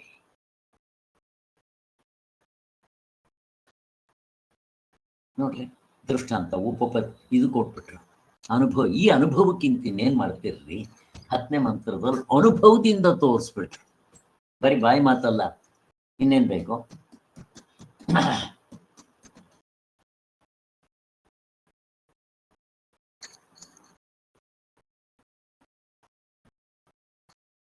ನೀವು ಬ್ರಹ್ಮ ಅಂತ ಹೇಳ್ರಿ, ದೇವತೆಗಳನ್ರಿ, ಯಕ್ಷ ಗಂಧರ್ವನ್ರಿ, ರಾಕ್ಷಸರನ್ರಿ, ಋಷಿಗಳನ್ರಿ, ಮನುಷ್ಯನ್ರಿ, ಪ್ರಾಣಿಗಳನ್ರಿ, ಎಷ್ಟು ಭೇದ ಕಾಣ್ತಾ ಇದೆ, ಎಷ್ಟು ವೆರೈಟಿ ಕಾಣ್ತಾ ಇದೆ. ಎಲ್ಲರಲ್ಲೂ ಒಬ್ಬನೇ ಆತ್ಮ ಇರೋದು. ನಿನ್ನಲ್ಲಿ ಬೇರೆ ಆತ್ಮ, ನನ್ನಲ್ಲಿ ಬೇರೆ ಆತ್ಮ, ಆಮೇಲೆ ಅದು ಬೇರೆ ಹೇಳೋರು, ಅದು ಬೇರೆ ಹೇಳ್ತೀರ. ಹಾಗಿದ್ದಿದ್ರೆ ಎಲ್ರೂ ಮಲ್ಕೊಂಡ್ರೆ ಆ ಒಬ್ಬ ಆತ್ಮನ್ನೇ ನೋಡ್ತಾರೆ. ನಾನು ನಿದ್ದೆ ಪ್ರಶ್ನೆ ಕೇಳಿದ್ರೆ ಎಲ್ರು ಒಂದೇ ತರ ಆನ್ಸರ್ ಕೊಡ್ತಾರಲ್ಲ, ಇದಕ್ಕಿಂತ ಇನ್ನೇನ್ ಪ್ರೂಫ್ ಬೇಕಪ್ಪ ನಿಮ್ಗೆ? ಮುಗಿದು ಹೋಯ್ತು. ಅದೇ, ಆದ್ರಿಂದ ನೀನ್ ಇವಾಗ ಏನ್ ತಿಳ್ಕೊಂಡಿದ್ಯಾ ಅದು ಅವಿದ್ಯೆ, ರಾಂಗ್ ನಾಲೆಡ್ಜ್. ಮತ್ತೆ ರೈಟ್ ನಾಲೆಡ್ಜ್ ತಿಳ್ಕೊ. ರೈಟ್ ನಾಲೆಡ್ಜ್ ಸರಿಯಾಗಿ ತಿಳಿಸ್ಕೊಡುತ್ತೆ, ರಾಂಗ್ ನಾಲೆಡ್ಜ್ನ ಹೊಡೆದಾಕತ್ತೆ. ಹೇಗೆ ನೀನು ಕನಸಿನಲ್ಲಿದ್ದಾಗ ಅದು ಸತ್ಯ ಅನ್ಕೊಂಡಿದ್ದೆ, ಆದರೆ ನೀನು ಎಚ್ಚರಕ್ಕೆ ಬಂದಿದ ತಕ್ಷಣ ಇದು ಸತ್ಯ ಅಂತ ನಿನಗೇ ಗೊತ್ತಾದ್ರೆ ಅದು ಸುಳ್ಳು ಅಂತ ನೀನೇ ಹೊಡೆದಾಗ್ತೀಯ, ಇಂಟು ಮಾರ್ಕ್ ಆಗ್ತೀಯ. ಹಾಗೆ ಇದರಲ್ಲಿ ಜ್ಞಾನದಲ್ಲಿ ಇದೊಂದು ಸ್ಪೆಷಾಲಿಟಿ. ನಿಜವಾದ ಅದು ಯಾವುದೇ ಆಗಲಿ, ಇನ್ನೊಂದು ಸತ್ಯ ನನಗೆ ಕನ್ಫರ್ಮ್ ಆದ್ರೆ ಅದ್ರ ಹಿಂದಿಂದು ನಾನೇ ಹೊಡೆದಾಗ್ತೀನಿ. ಹೇಗಿದೆ ನೋಡಿ, ಇದಕ್ಕೆ ದೃಷ್ಟಾಂತ ಬೇಕೇನೋ? ಮಾಂಡಿಕ್ಯ ಉಪನಿಷತ್ನಲ್ಲಿ ಏಕೋನಂಶತಿ ಮುಖ ನಾನು ಅಂದ್ಕೊಂಡಿದ್ದೆ. ಮತ್ತೇನು ಮಾಡಿದ್ರು, ಇದಕ್ಕಿಂತ ಸ್ವಲ್ಪ ಮೇಲ್ಗಡೆ ತಗೊಂಡ್ಬಂದಿದ್ದೆ. ಸಪ್ತಾಂಗ ವೈಶ್ವಾನರ ಅಂದ್ರು ಎಚ್ಚರದಲ್ಲಿ. ಕನಸಿನಲ್ಲಿ ಅವನ್ನೇ ತೇಜಸ ಅಂತಂದ್ರು. ಗಾಢನಿದ್ರೆಯಲ್ಲಿ ಅವನ ಪ್ರಾಜ್ಞಾ ಬೀಜರೂಪ ಅಂತ ಕರೆದ್ರು. ಇಲ್ಲಿ ಇಲ್ಲಿಂದ ಅಲ್ಲಿಗೆ ನಿಲ್ಸಿದ್ರು. ಒಂದು ಸ್ಟೆಪ್ ಮೇಲಕ್ಕೆ ಹೋಗ್ಬಿಟ್ಟೆ ನಾನು. ಆಮೇಲೆ ಏನು ಮಾಡಿದ್ರು, ಅದರಲ್ಲಿ ಏನೋ ಡಿಫೆಕ್ಟ್ ಇತ್ತು. ಏನು ಡಿಫೆಕ್ಟು? ಉಪಾಧಿಗಳಿದ್ರೆ ಆತ್ಮ ಆಗ್ತಾನೇನೋ. ಏನೋ ಇದು ಚಿಕ್ಕ ಉಪಾಧಿಗಳು, ಅದು ದೊಡ್ಡ ಉಪಾಧಿಗಳು. ಯಾರು ಕಟ್ಕೋಬೇಕು? ಉಪಾಧಿಯೇ. ಚಿಕ್ಕ ಜೈಲಿನಲ್ಲಿ ಹಾಕಿದ್ರೇನು, ದೊಡ್ಡ ಜೈಲಿನಲ್ಲಿ ಹಾಕಿದ್ರೇನು, ಎರಡೂ ಒಂದೇ. ಆದ್ರಿಂದ ಅಫ್ಕೋರ್ಸ್ ಸ್ವಲ್ಪ ಚಿನ್ನದ ಬೇಡಿ, ಕಬ್ಣದ ಬೇಡಿ ಆದ್ರೇನು, ಚಿನ್ನದ ಬೇಡಿ ಆದ್ರೇನು, ಎರಡು ಒಂದೇ. ಆಮೇಲೆ ಏನ್ ಮಾಡಿದ್ರು, 4ನೇ ಅವಸ್ಥೆ ಇದೆ ಅಂತ ಶಾಸ್ತ್ರ ತಂದು, 4 ಅವಸ್ಥೆಗಳಿಲ್ಲ ಅಲ್ಲಿ. ಫಸ್ಟ್ ಆಫ್ ಆಲ್ 3 ಅವಸ್ಥೆಗಳೇ ಇಲ್ಲ. ಒಂದಿದ್ದಾಗ ಇನ್ನೆರಡು ಆಟೋಮೆಟಿಕ್ ಆಗಿ ಕ್ಯಾನ್ಸಲ್ ಆಗಿರುತ್ತೆ. ಇಲ್ಲೇ ನನ್ಗೆ ಗೊತ್ತಾಗ್ತಾ ಇದೆ ಅಂತದ್ದು. ಎರಡೇ ಇಲ್ಲ, ಎರಡನೇದೇ ಇಲ್ಲ. ಎಲ್ಲಿ ಇಟ್ರಿ, ಪಕ್ಕದಲ್ಲಿ ಇಡ್ರಿ, ಎರಡು ನೋಡೋಣ ಅಂತದ್ದು ಒಂದೇ ಅಲ್ಲಾಡ್ತಾ ಇದೆ. ನಾನು ನಿದ್ದೆಗೆ ಹೋದ್ರೆ ಬೇರೆ ಯಾವ ಅವಸ್ಥೆನೂ ಇರಲ್ಲ. ಪ್ರಶ್ನೆ ಕೇಳ್ತಾ ಇದ್ದೀನಿ, ನಿದ್ದೆಗೆ ಹೋದ್ರೆ ಬೇರೆ ಅವಸ್ಥೆ ಇರಲ್ಲ ಏನಮ್ಮ ಕಲ್ಪನಾ, ಮೀನಮ್ಮ? ನಾನು ಹೇಳ್ತೀನಿ ಆತರ. ನೀವು ನಾನು ಹೇಳಿದ್ದು ನೀವು ಹೇಳ್ತೀರಾ, ನನಗೆ ಹೇಳ್ಬೇಕು, ತೋರಿಸ್ಬೇಕು ಹೇಗೆ ಅಂತ. ನಿದ್ದೆಯಲ್ಲಿ ಇದ್ದಂಗೆ ಯಾವ ಅವಸ್ಥೆ ಇರಲ್ಲ, ಕರೆಕ್ಟು. ನಾನು ಹೇಳ್ತೀನಿ, ನಿದ್ದೆ ಮಾಡ್ತಾ ಇದ್ವಿ ಅಂತ ಹೇಳಲಿಲ್ವೇನೋ? ನಿದ್ದೆ ಅವಸ್ಥೆ ಒಂದಿತ್ತಲ್ಲ, ಎಚ್ಚರ ಕನಸಿಲ್ಲ, ಒಪ್ಕೊಂತೀನಿ. ನಿದ್ದೆ ಅವಸ್ಥೆ ಇತ್ತಲ್ವ? ಏನ್ ಹೇಳ್ತೀರಿ? ಬೀಜ ರೂಪದಲ್ಲಿ ನೀವು ಹೇಳಿಲ್ಲ.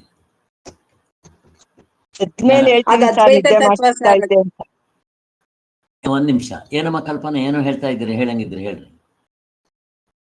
ಅದೇ ಅದು ಅದ್ವೈತದಲ್ಲಿ ಏನು ಇರಲ್ಲ ಅಂತ ಹೇಳಕ್ ಬಂದೆ, ಬೀಜ ರೂಪದಲ್ಲಿ ಇರುತ್ತಲ್ವಾ, ಅದಕ್ಕೆ ಸುಮ್ಮನಾಗ್ಬಿಟ್ಟೆ ಸರ್. ಕೃಷ್ಣವೇಣಿ ಅವ್ರೆ ಹೇಳ್ರಿ. ಎದ್ದ ಮೇಲೆ ಹೇಳ್ತೀವಿ ಸರ್ ನಿದ್ದೆ ಮಾಡ್ತಾ ಇದ್ದೆ ಅಂತ. ಅವಾಗ ಏನು ಗೊತ್ತಿರೋದಿಲ್ಲ ಸರ್, ನಿದ್ದೆ ಮಾಡ್ತಾ ಇದ್ದೀನಿ ಅಂತಾನು ಗೊತ್ತಿರಲ್ಲ, ಬೀಜ ರೂಪ ಅಂತಾನು ಗೊತ್ತಿರೋದಿಲ್ಲ ಸರ್. ಹೇಳ್ರಿ ನೋಡ, ನಿದ್ದೆಲಿದ್ದಾಗ ಈಗ ಅಲ್ಲಿ ಬೀಜ ರೂಪ ಇದೆ ಅನ್ಸುತ್ತಾ? ನಾನೀಗ ನಿದ್ದೆ ಮಾಡ್ತಾ ಇದ್ದೀನಿ ಅನ್ಸುತ್ತಾ? ನೀವು ನಿದ್ದೆಲಿದ್ದಾಗ ಹೇಗಿರ್ತೀರೋ ಅದನ್ನ ಚೆನ್ನಾಗಿ ಇಟ್ಕೋಬೇಕು ನೋಡ್ರಿ. ಅಲ್ಲೇ ನನಗೆ ನಿದ್ದೆ ಅಂತ ಅನ್ಸಲ್ಲ. ವ್ಯವಹಾರದಿಂದ ನಾನು ಹೇಳೋದು ಅಲ್ಲಿ ನಿದ್ದೆ ಮಾಡ್ತಾ ಇದ್ದೆ ಅಂತ. ಅಲ್ಲಿದ್ದಾಗ ನಾನು ನಿದ್ದೆ ಮಾಡ್ತಾ ಇದ್ದೆ ಅಂತೀರ, ಆತ್ಮನಾಗಿರ್ತೀರ. ಅಲ್ಲಿ ನಿದ್ದೆ ಪ್ರಶ್ನೆ ಇಲ್ಲ. ಎಚ್ಚರ ಕಾಣಿಸ್ ನಿದ್ದೆ ಆತ್ಮನಿಗಿರುತ್ತೇನೋ? ಆತ್ಮ ನಿದ್ದೆ ಮಾಡ್ತಾನೇನೋ? ಸೂರ್ಯ ಮುಳುಗ್ತಾನೇನೋ? ಆದ್ದರಿಂದ ನಮ್ಮ ಅನುಭವದಲ್ಲೇ ನೋಡ್ಕೊಂಡ್ರೆ ಅವಸ್ಥೆ ಗೋವಿಂದ, ಅವಸ್ಥೆ ಇಲ್ಲ. ಅವಸ್ಥೆ ಮೂರ್ನಾಮ, ಮೂರಿಲ್ಲ ಅಲ್ಲಿ. ಮೇಲ್ಗಡೆ ನೋಡಿದ್ರೆ ಇಲ್ಲಿ ಇರುತ್ತೆ 3, ಬಟ್ ಅಲ್ಲಿ ನೋಡ್ಕೊಂಡ್ರೆ ನಮ್ಮ ಅನುಭವದಲ್ಲಿ 3 ಇಲ್ಲ, 2 ಇಲ್ಲ, 1 ಇಲ್ಲ. ಆದ್ರಿಂದ ಅವ್ರು 4ನೇ ಅವಸ್ಥೆ ಹೇಳಿ ಇಲ್ಲಿಂದ ಅಲ್ಲಿ ಕರ್ಕೊಂಡೋಗಿ ನಮ್ಮನ್ನು ಕುಂಡ್ರಿಸೋದ ಮೇಲೆ ನನಗೇ ಗೊತ್ತಾಗುತ್ತೆ ಅವಸ್ಥೆಗಳು ನೀರವಸ್ಥ. ನನ್ನ ನಿಜವಾದ ಸ್ವರೂಪದಲ್ಲಿ ಅವಸ್ಥೆಗಳಿಲ್ಲ. ಹೀಗೆ ಚಿಂತನೆ ಮಾಡಬೇಕು. ಆದ್ದರಿಂದ ಆತ್ಮನಿಗೆ ಹುಟ್ಟು ಮುಂತಾದಗಳಲ್ಲ ಇಲ್ಲ ಅನ್ನೋದಕ್ಕೆ ಶ್ರುತಿ. ಆತ್ಮನಿಗಿದೆಯಾ ಹುಟ್ಟು? ಯಾರಿಗಿದೆ? ಈ ಜೀವಪ್ಪನಿಗಿದೆ. ಜೀವಪ್ಪ ಅಂದ್ರೆ ಉಪಾದಿಗಳನ್ನ ಧರಿಸಿರೋನು, ಪ್ರಾಣವನ್ನ ಧರಿಸಿರೋನು. ಇವನಿಗಿದೆ ಹುಟ್ಟು ಸಾವು. ಇದನ್ನೇ ನೀನು ನಿಜ ಅಂತ ಅನ್ಕೊಂಡ್ಬಿಟ್ಲೆ. ಈಗ ಆಕಾಶ ಹುಟ್ಟಿತು, ಮಡಕೆ ಇಟ್ಟಿದ್ದಾಗ ಆಕಾಶ ಹುಟ್ಟ ನಿಜವಾಗ್ಲೂ ಇಲ್ಲ, ಹಂಗೆ ನೋಡ್ಕೋಬೇಕಿಲ್ಲಿ. ಇನ್ನು 11ನೇ ಮಂತ್ರದಲ್ಲಿ ನೋಡ್ರಿ, ಶಾಸ್ತ್ರದ್ದು ಕೇಳಿದ್ರು ಅವನು. ಎಲ್ಲ ನೀವು ಹೇಳ್ತಾ ಇದ್ದಾರೆ, ಎಲ್ಲ ಅದು ಇದೆಲ್ಲ ಅನುಭವದಲ್ಲಿ ತೋರಿಸ್ಬಿಟ್ರಿ, ಎಲ್ಲ ಹೇಳಿದ್ರಿ. ಇದಕ್ಕೆ ಶಾಸ್ತ್ರದ ಆಧಾರ ಏನಾದರೂ ಉಂಟೋ ಅಂದಾಗ ಯಾಕಿಲ್ಲ? ಫಸ್ಟ್ ಸ್ಟೆಪ್ ಅಂತಾನೆ ಆಗಮದಲ್ಲೇ ಹೇಳ್ಬಿಟ್ರಿ. ಈಗ ಶಾಸ್ತ್ರದ್ದು ಹೇಳ್ತಾ ಇದ್ದಾರೆ. ತೈತರಿ ಉಪನಿಷತ್ ತಗೋ. ತೈತರಿ ಉಪನಿಷತ್ನಲ್ಲಿ 5 ಕೋಶಗಳನ್ನ ಹೇಳೋದು. ದೃಶ್ಯ ಪ್ರಪಂಚದಲ್ಲಿ 5 ಕೋಶಗಳಿದೆ. ನೀವು ಎಚ್ಚರಕ್ಕೆ ಹೋಗ್ರಿ, ಜನಕ ಮಹಾರಾಜನ 5 ಕೋಶಗಳು. ಕನಸಕ್ಕೆ ಹೋಗ್ರಿ, ಭಿಕ್ಷುಕನ 5 ಕೋಶಗಳು, ಅಂದ್ರೆ 5: ಅನ್ನಮಯ, ಪ್ರಾಣಮಯ, ವಿಜ್ಞಾನಮಯ, ಮನೋಮಯ, ವಿಜ್ಞಾನಮಯ, ಆನಂದಮಯ ಇದೆ. ಇದು ಉಪಾಧಿಗಳು ಇದೆ.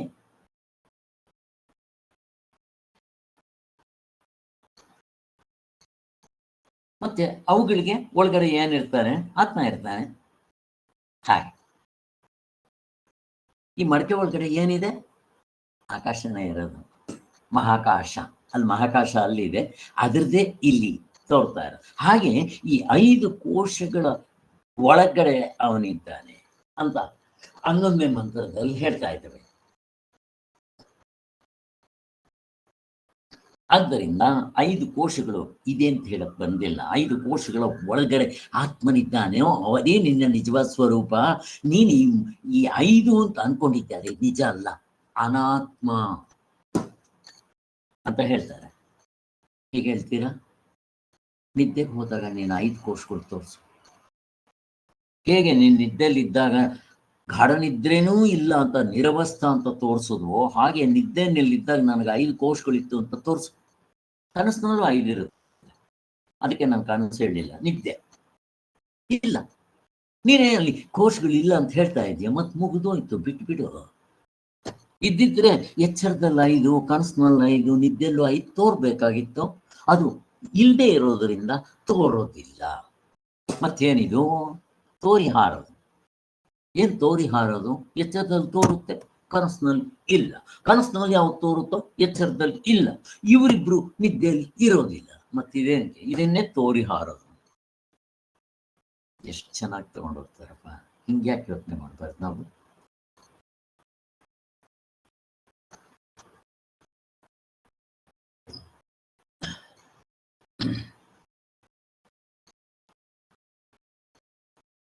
ಆದ್ದರಿಂದ ಎಲ್ಲಕ್ಕೂ ಒಳಗಿರುವ ಯಾವ ಆತ್ಮ ಒಳಗೆ ಎಲ್ಲ ಒಳಗೆ ಏನಿರ್ತಾನೋ ಅವನೇ ಎಲ್ಲರಿಗೂ ಬದುಕಿರೋದಕ್ಕೆ ಕಾರಣ ಅಂತ ಹೇಳ್ತಾ ಇದ್ದಾರೆ. ಹಾಗೆ ಅವನು ಯಾರು? ಆತ್ಮ.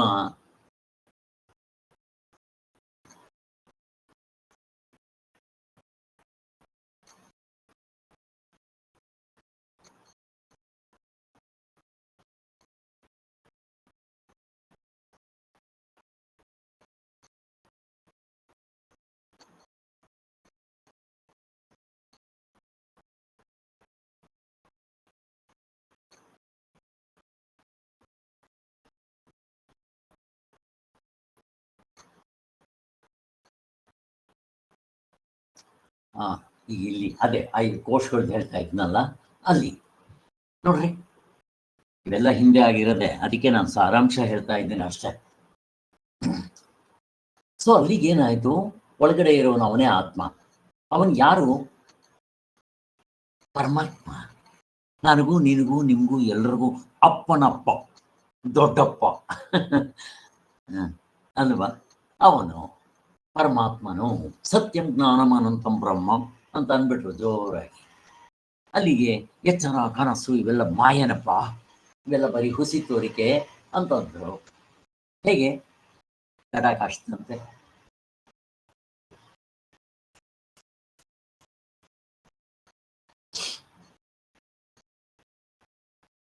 ಆಕಾಶ ಹೇಗಿರೋದು ಹಾಗೆ. 5 ಕೋಶಗಳು ಅಂತ ಏನು ಹೇಳ್ತಿರೋದೇನು ಹುಟ್ಟುದು ಅಂತಂದ್ರೆ, ಆಕಾಶ ಮೇಲ್ಗಡೆ ಇದೆ, ನೀವು ಮಡಿಕೆನಲ್ಲಿ ಘಟಾಕಾಶ ಹುಟ್ಟದಂಗೆ ಈ 5 ಕೋಶಗಳು ಹುಟ್ಟಂಗೆ ಮುಗಿದೋಯ್ತು. 12ನೇ ಮಂತ್ರ. 12ನೇ ಮಂತ್ರಕ್ಕೆ ಬಂದಿದ್ದೀವಿ. ಇಲ್ಲಿ ಮತ್ತೇನು ಹೇಳ್ತಾರೆ ಅವರು? ಶಾಸ್ತ್ರ ಕೇಳಿದ್ರಲ್ಲ, ಒಂದು ಶಾಸ್ತ್ರ ತೈತರಿ ಉಪನಿಷತ್ ಕೊಟ್ಟರು, ಈಗ ಬೇರೆ ಉಪನಿಷತ್ಗಳು ಕೊಡ್ತಾ ಇದ್ದಾರೆ. ಏನು? 12ನೇ ಮಂತ್ರದಲ್ಲಿ ಪೃಥ್ವಿಯಲ್ಲಿಯೂ ಉದರದಲ್ಲಿಯೂ. ಹಾಗಂದ್ರೆ ಆದಿದೈವಿಕವಾಗಿ ಆಧ್ಯಾತ್ಮಿಕವಾಗಿ ಎರಡೂ ಒಂದೇ. ಬರೀ ಎರಡನ್ನು ತಗೋಬೇಕಾಗಿಲ್ಲ. ಆಧ್ಯಾತ್ಮಿಕವಾಗಿ ಏನಿದೆಯೋ ಆದಿಭೌತಿಕವಾಗೂ ಅದೇ ಇರೋದು, ಆದಿ ದೈವಿಕವಾಗೂ ಅದೇ ಇರೋದು. ಮತ್ತು ಇವೆರಡರ ಸಾರಾಂಶ ಎಲ್ಲ ಒಂದೇ, ಅದೇ ಇರೋದು. ಹಿಂಗೆ ತಗೋಬೇಕು. ಅಲ್ಲಿ ಎರಡನ್ನು ಹೇಳಿದ್ದಾರೆ. ಈಗ ಆದಿದೈವಿಕ, ಆಧ್ಯಾತ್ಮಿಕ ಎರಡನ್ನು ಒಟ್ಟಿಗೆ ಸೇರಿಸ್ಕೊಂಡು ಹೇಳ್ತಾ ಬರ್ತಾರೆ. ಅದನ್ನ ಬೇರೆ ಶ್ರುತಿಗಳಲ್ಲಿ ಹೇಳಿದೆ. ಅದೇ ರೀತಿ ಮಧುಜ್ಞಾನ ಅಂತ ಇದೆ, ಅಲ್ಲೂ ಕೂಡ ಈ ಆತ್ಮನ್ ತಿಳಿಸಿದ್ದಾರೆ. ತೈತರಿ ಅಲ್ಲದೆ ಇಲ್ಲೂ ಕೂಡ ತಿಳಿಸಿದ್ದಾರೆ ಅಂತ ಹೇಳ್ತಾ ಇದ್ದಾರೆ.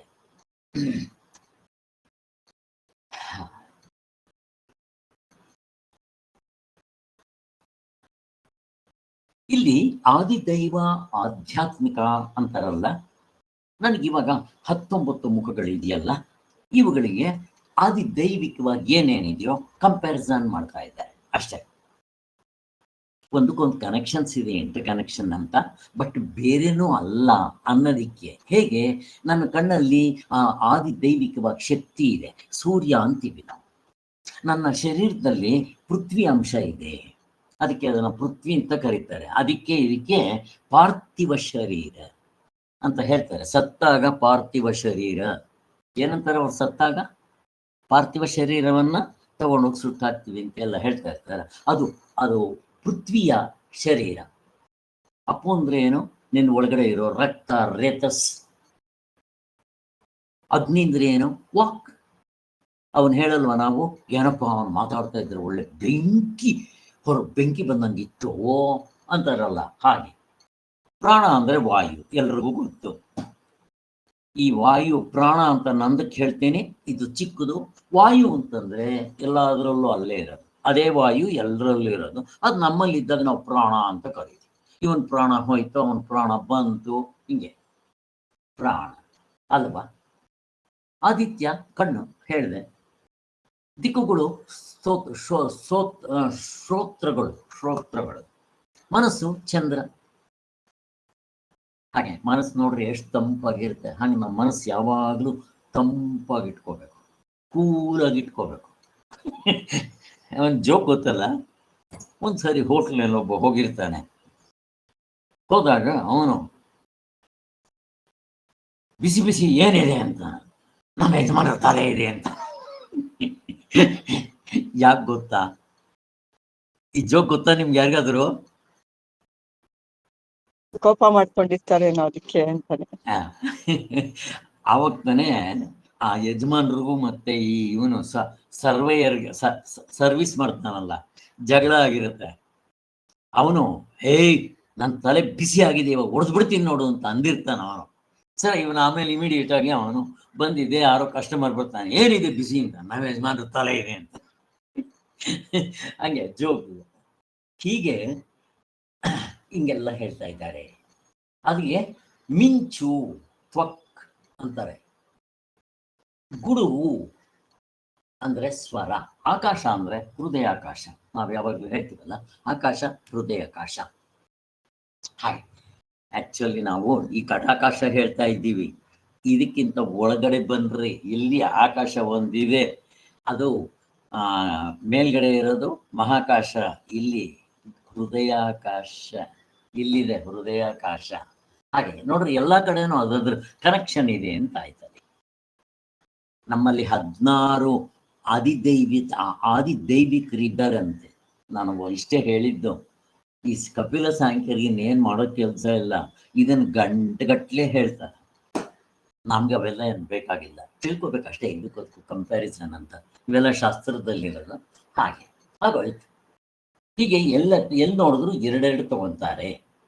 ಅಲ್ಲಿಗೆ ಧರ್ಮ ಸತ್ಯಗಳು, ಸಾಮಾನ್ಯ ವಿಶೇಷಗಳು, ಹೀಗೆ ಮನುಷ್ಯ ಜಾತಿ, ಮನುಷ್ಯ ವ್ಯಕ್ತಿತ್ವ, ಕಾರ್ಯಕಾರಣ ಸಂಘಾತ, ಇವೆಲ್ಲ ತೋರಿಸೋದಕ್ಕೋಸ್ಕರ ಹೀಗೆ ಎರಡೆರಡು ತಗೊಂಡು ಎಲ್ಲೆಲ್ಲಿಯೂ ಒಬ್ಬನೇ ಆತ್ಮನಿದ್ದಾನೆ, ಅವನಲ್ಲೂ ನನ್ನಲ್ಲಿ ಒಬ್ಬನೇ ಆತ್ಮನೆ. ಅದಕ್ಕೆ ನಾನು ಹೇಳಿದ್ದು ಆದಿ ಭೌತಿಕನೂ ಸೇರಿಸ್ಕೊಡ್ರಿ.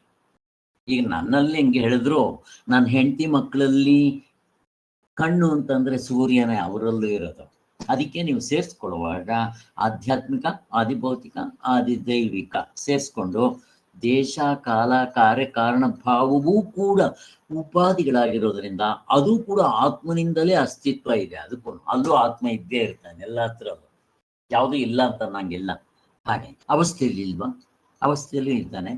ಪರಮಾರ್ಥ ಚಿಂತಾಮಣಿಯಲ್ಲಿ ಏನ್ ಬರ್ತಿದ್ದಾರೆ ಸ್ವಾಮಿಗಳು, ಪರಮಾತ್ಮವು ತೋರಿಕೊಳ್ಳುವ ಬಗೆ. ಅವಸ್ಥೆ ಅಂದ್ರೇನು, ಪರಮಾತ್ಮನು ತೋರಿಕೊಳ್ಳುವ ಬಗೆ. ಅಲ್ಲಿಗೆ ಅವಸ್ಥೆಗೆ ಹಂಗೆ ಹೇಳ್ಬೇಕಾದ್ರೆ ಇನ್ನ ಇದ್ರ ಒಳಗಡೆ ಇರೋ ಅರ್ಧ ಡಜನ್ ಎಲ್ಲ ಪರಮಾತ್ಮನೇ, ಹಿಂಗೆ ತಗೊಳ್ತಾರೆ. ಆದ್ದರಿಂದ ಎಲ್ಲೆಲ್ಲಿಯೂ ಒಬ್ಬನೇ ಆತ್ಮನೇ ಇದ್ದಾನೆ ಅಂತ ಇಲ್ಲಿ ತೋರಿಸೋದು. 13ನೇ ಮಂತ್ರದಲ್ಲಿ ಏನ್ ಮಾಡಿದ್ರು, ಹೇಗೆ ಆಕಾಶ ಒಂದೇನೋ ಹಾಗೆ ಎಲ್ಲಿ ಆಕಾಶ, ಸೂರ್ಯ ಒಬ್ಬನೇ, ಚಂದ್ರ ಒಬ್ಬನೇ, ಹಾಗೆ ಎಲ್ಲರಲ್ಲೂ ಒಬ್ಬನೇ ಆತ್ಮ ಇರೋದು ಅಂತ ತೋರಿಸಿದ್ರು. ಇನ್ನು 13ನೇ ಮಂತ್ರದಲ್ಲಿ ಇಲ್ಲಿ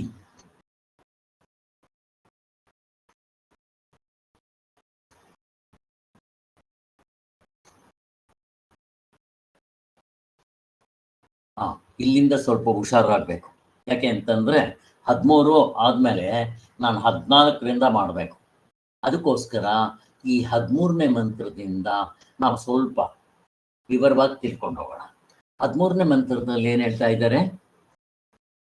ಜೀವಾತ್ಮರುಗಳಿಗೆ ಅಭೇದವಿರುವುದರಿಂದ ಅವರು ಬೇರೆ ಬೇರೆ ಅಲ್ಲವೆಂಬುದನ್ನ ಹೊಗಳಿರುವುದು, ಬೇರೆ ಬೇರೆ ಎಂಬುದನ್ನು ನಿಂದಿಸಿರುವುದು ಇದೆಯಲ್ಲ, ಅದು ಹೀಗೆಯೇ ಸಮಂಜಸ.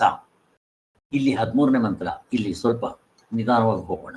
ಯಾಕೆಂದ್ರೆ 14ನೇ ಮಂತ್ರದಿಂದ ನಾನು ಮಾಡಬೇಕು ಅಂದ್ರೆ ಇದ್ರ ಕನೆಕ್ಷನ್ ನಿಮಗೆ ಸಿಗ್ಬೇಕು. ಈಗ ಕೇರ್ಫುಲ್ ಆಗಿದ್ರಿ.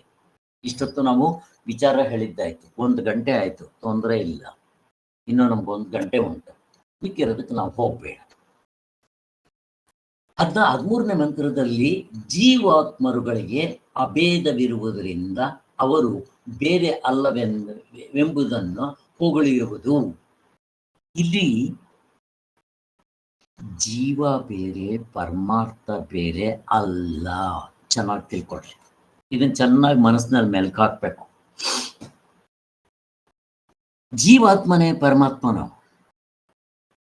ಪರಮಾತ್ಮ ದೃಷ್ಟಿಯಿಂದ ಅವನ ಪರಮಾತ್ಮ ಅಂತೀವಿ, ವ್ಯವಹಾರ ದೃಷ್ಟಿಯಿಂದ ಅದೇ ಪರಮಾತ್ಮನನ್ನ ಜೀವಾತ್ಮ ಅಂತೀವಿ ನಾವು. ಇಲ್ಲಿ ವ್ಯತ್ಯಾಸ ಏನು? ಜೀವಾತ್ಮನಲ್ಲಿರೋ ಈ ಎಕ್ಸ್ಟ್ರಾ ಫಿಟ್ಟಿಂಗ್ ಅಥವಾ ಉಪಾಧಿಗಳು ಬಿಟ್ರೆ ಪರಮಾತ್ಮನೇ. ಈ ಒಡವೆಗಳಿದೆಯಲ್ವಾ, ಅವುಗಳಲ್ಲಿ ನಾಮರೂಪ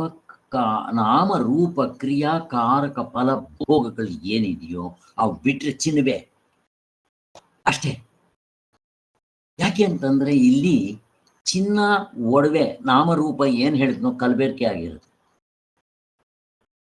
ಈ ನಾಮರೂಪ ಕ್ರಿಯಾಕಾರಕ ಫಲಭೋಗ ಅಂತ ಏನ್ ಹೇಳಿದ್ನೋ ಅದು ಅವೇ ಸ್ವತಂತ್ರವಾಗಿರೋಕ್ ಬರೋಲ್ಲ.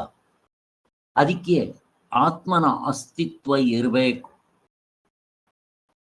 ಅದಕ್ಕೋಸ್ಕರನೇ ಹಾಗೆ. ಈ ಫಾರ್ ಎಕ್ಸಾಂಪಲ್ ಹಾವು ಅಂತ ಹೇಳ್ಬೇಕಾದ್ರೆ ಹಗ್ಗದ ಅಸ್ತಿತ್ವ ಇರಬೇಕು.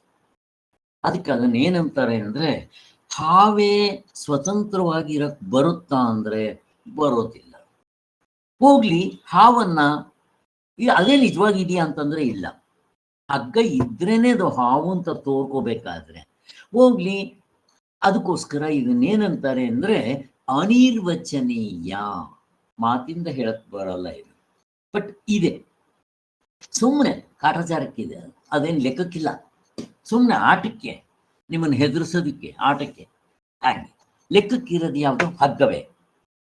ಆದ್ದರಿಂದ ಇದನ್ನ ಹಗ್ಗ ಅಂತಾನು ಹೇಳಕ್ ಬರಲ್ಲ. ಆಮೇಲೆ ಇನ್ನೊಂದು, ಹಗ್ಗನ್ ಬಿಟ್ಟಿದೆ ಸ್ವತಂತ್ರ ಆಗಿದೆಯಾ ಅಂದ್ರೆ ಇರಕ್ ಬರಲ್ಲ. ಅದಕ್ಕೋಸ್ಕರ ಇದಕ್ಕೆ ಅನಿರ್ವಚನೀಯ ಅಂತ ಒಂದು ಹೆಸರು ಕೊಡ್ತಾರೆ ಶಂಕರಾಚಾರ್ಯ. ಇದನ್ನ ತಗೊಂಡು ಪಂಚಪಾದಿಕ ಭಾಮತಿಕರು ಗಬ್ಬೆಬ್ರಿಸೋದು, ಸಗಣಿ ಹಚ್ಚಿಡ್ತಾರೆ. ಅದು ಬೇಡ ನಮ್ಗೆ ಇವಾಗ. ಇಷ್ಟು ತಿಳ್ಕೊಡ್ರೆ ಸಾಕು. ಆದ್ದರಿಂದ ಈ ಜೀವಾತ್ಮರುಗಳೇ ಪರಮಾತ್ಮರು. ಇದಕ್ಕೊಂದೇ ದೃಷ್ಟಾಂತ ಬೇಕು ನನಗೆ. ಯಾರು ಗೊತ್ತು? ಹೇಳ್ತಾ ಇರ್ತಾರಲ್ಲ, ಇದು ಅರ್ಥ ಮಾಡ್ಕೊಳ್ಳೋದಕ್ಕೆ ಚೆನ್ನಾಗಿ ಅರ್ಥ ಆಗ್ಬೇಕಾದ್ರೆ ಒಂದು ಎಕ್ಸಾಂಪಲ್ ನಾವು ತಿಳ್ಕೊಬೇಕು. ಜೀವಾತ್ಮನೇ ಪರಮಾತ್ಮನು, ಅದು ತಿಳ್ಕೊಳ್ಳೋದಿಕ್ಕೆ ಏನಂತ ಯಾರಾದ್ರೂ ಕೊಡ್ತೀರಾ ಮೀನಮ್ಮ? ಅಥವಾ ಕಾಶಿ ರಾಜ್ಕುಮಾರ ಇರ್ತಾನಲ್ಲ ಸರ್, ಅವನು ಮದ್ವೆ ಆಗ್ಬೇಕು ಅಂತ ಫೋಟೋ ಅದಲ್ಲಮ್ಮ ಮೇಕೆ ಹುಲಿಯೇ ಮೇಕೆ. ಅದಿಟ್ಕೊಳ್ರಿ, ಇದನ್ನ ಚೆನ್ನಾಗಿ ಮೆಲ್ಕ್ ಹಾಕ್ರಿ. ಅಲ್ಲಿ ಮೇಕೆ ಹುಲಿ ಎರಡಿದೆಯಾ?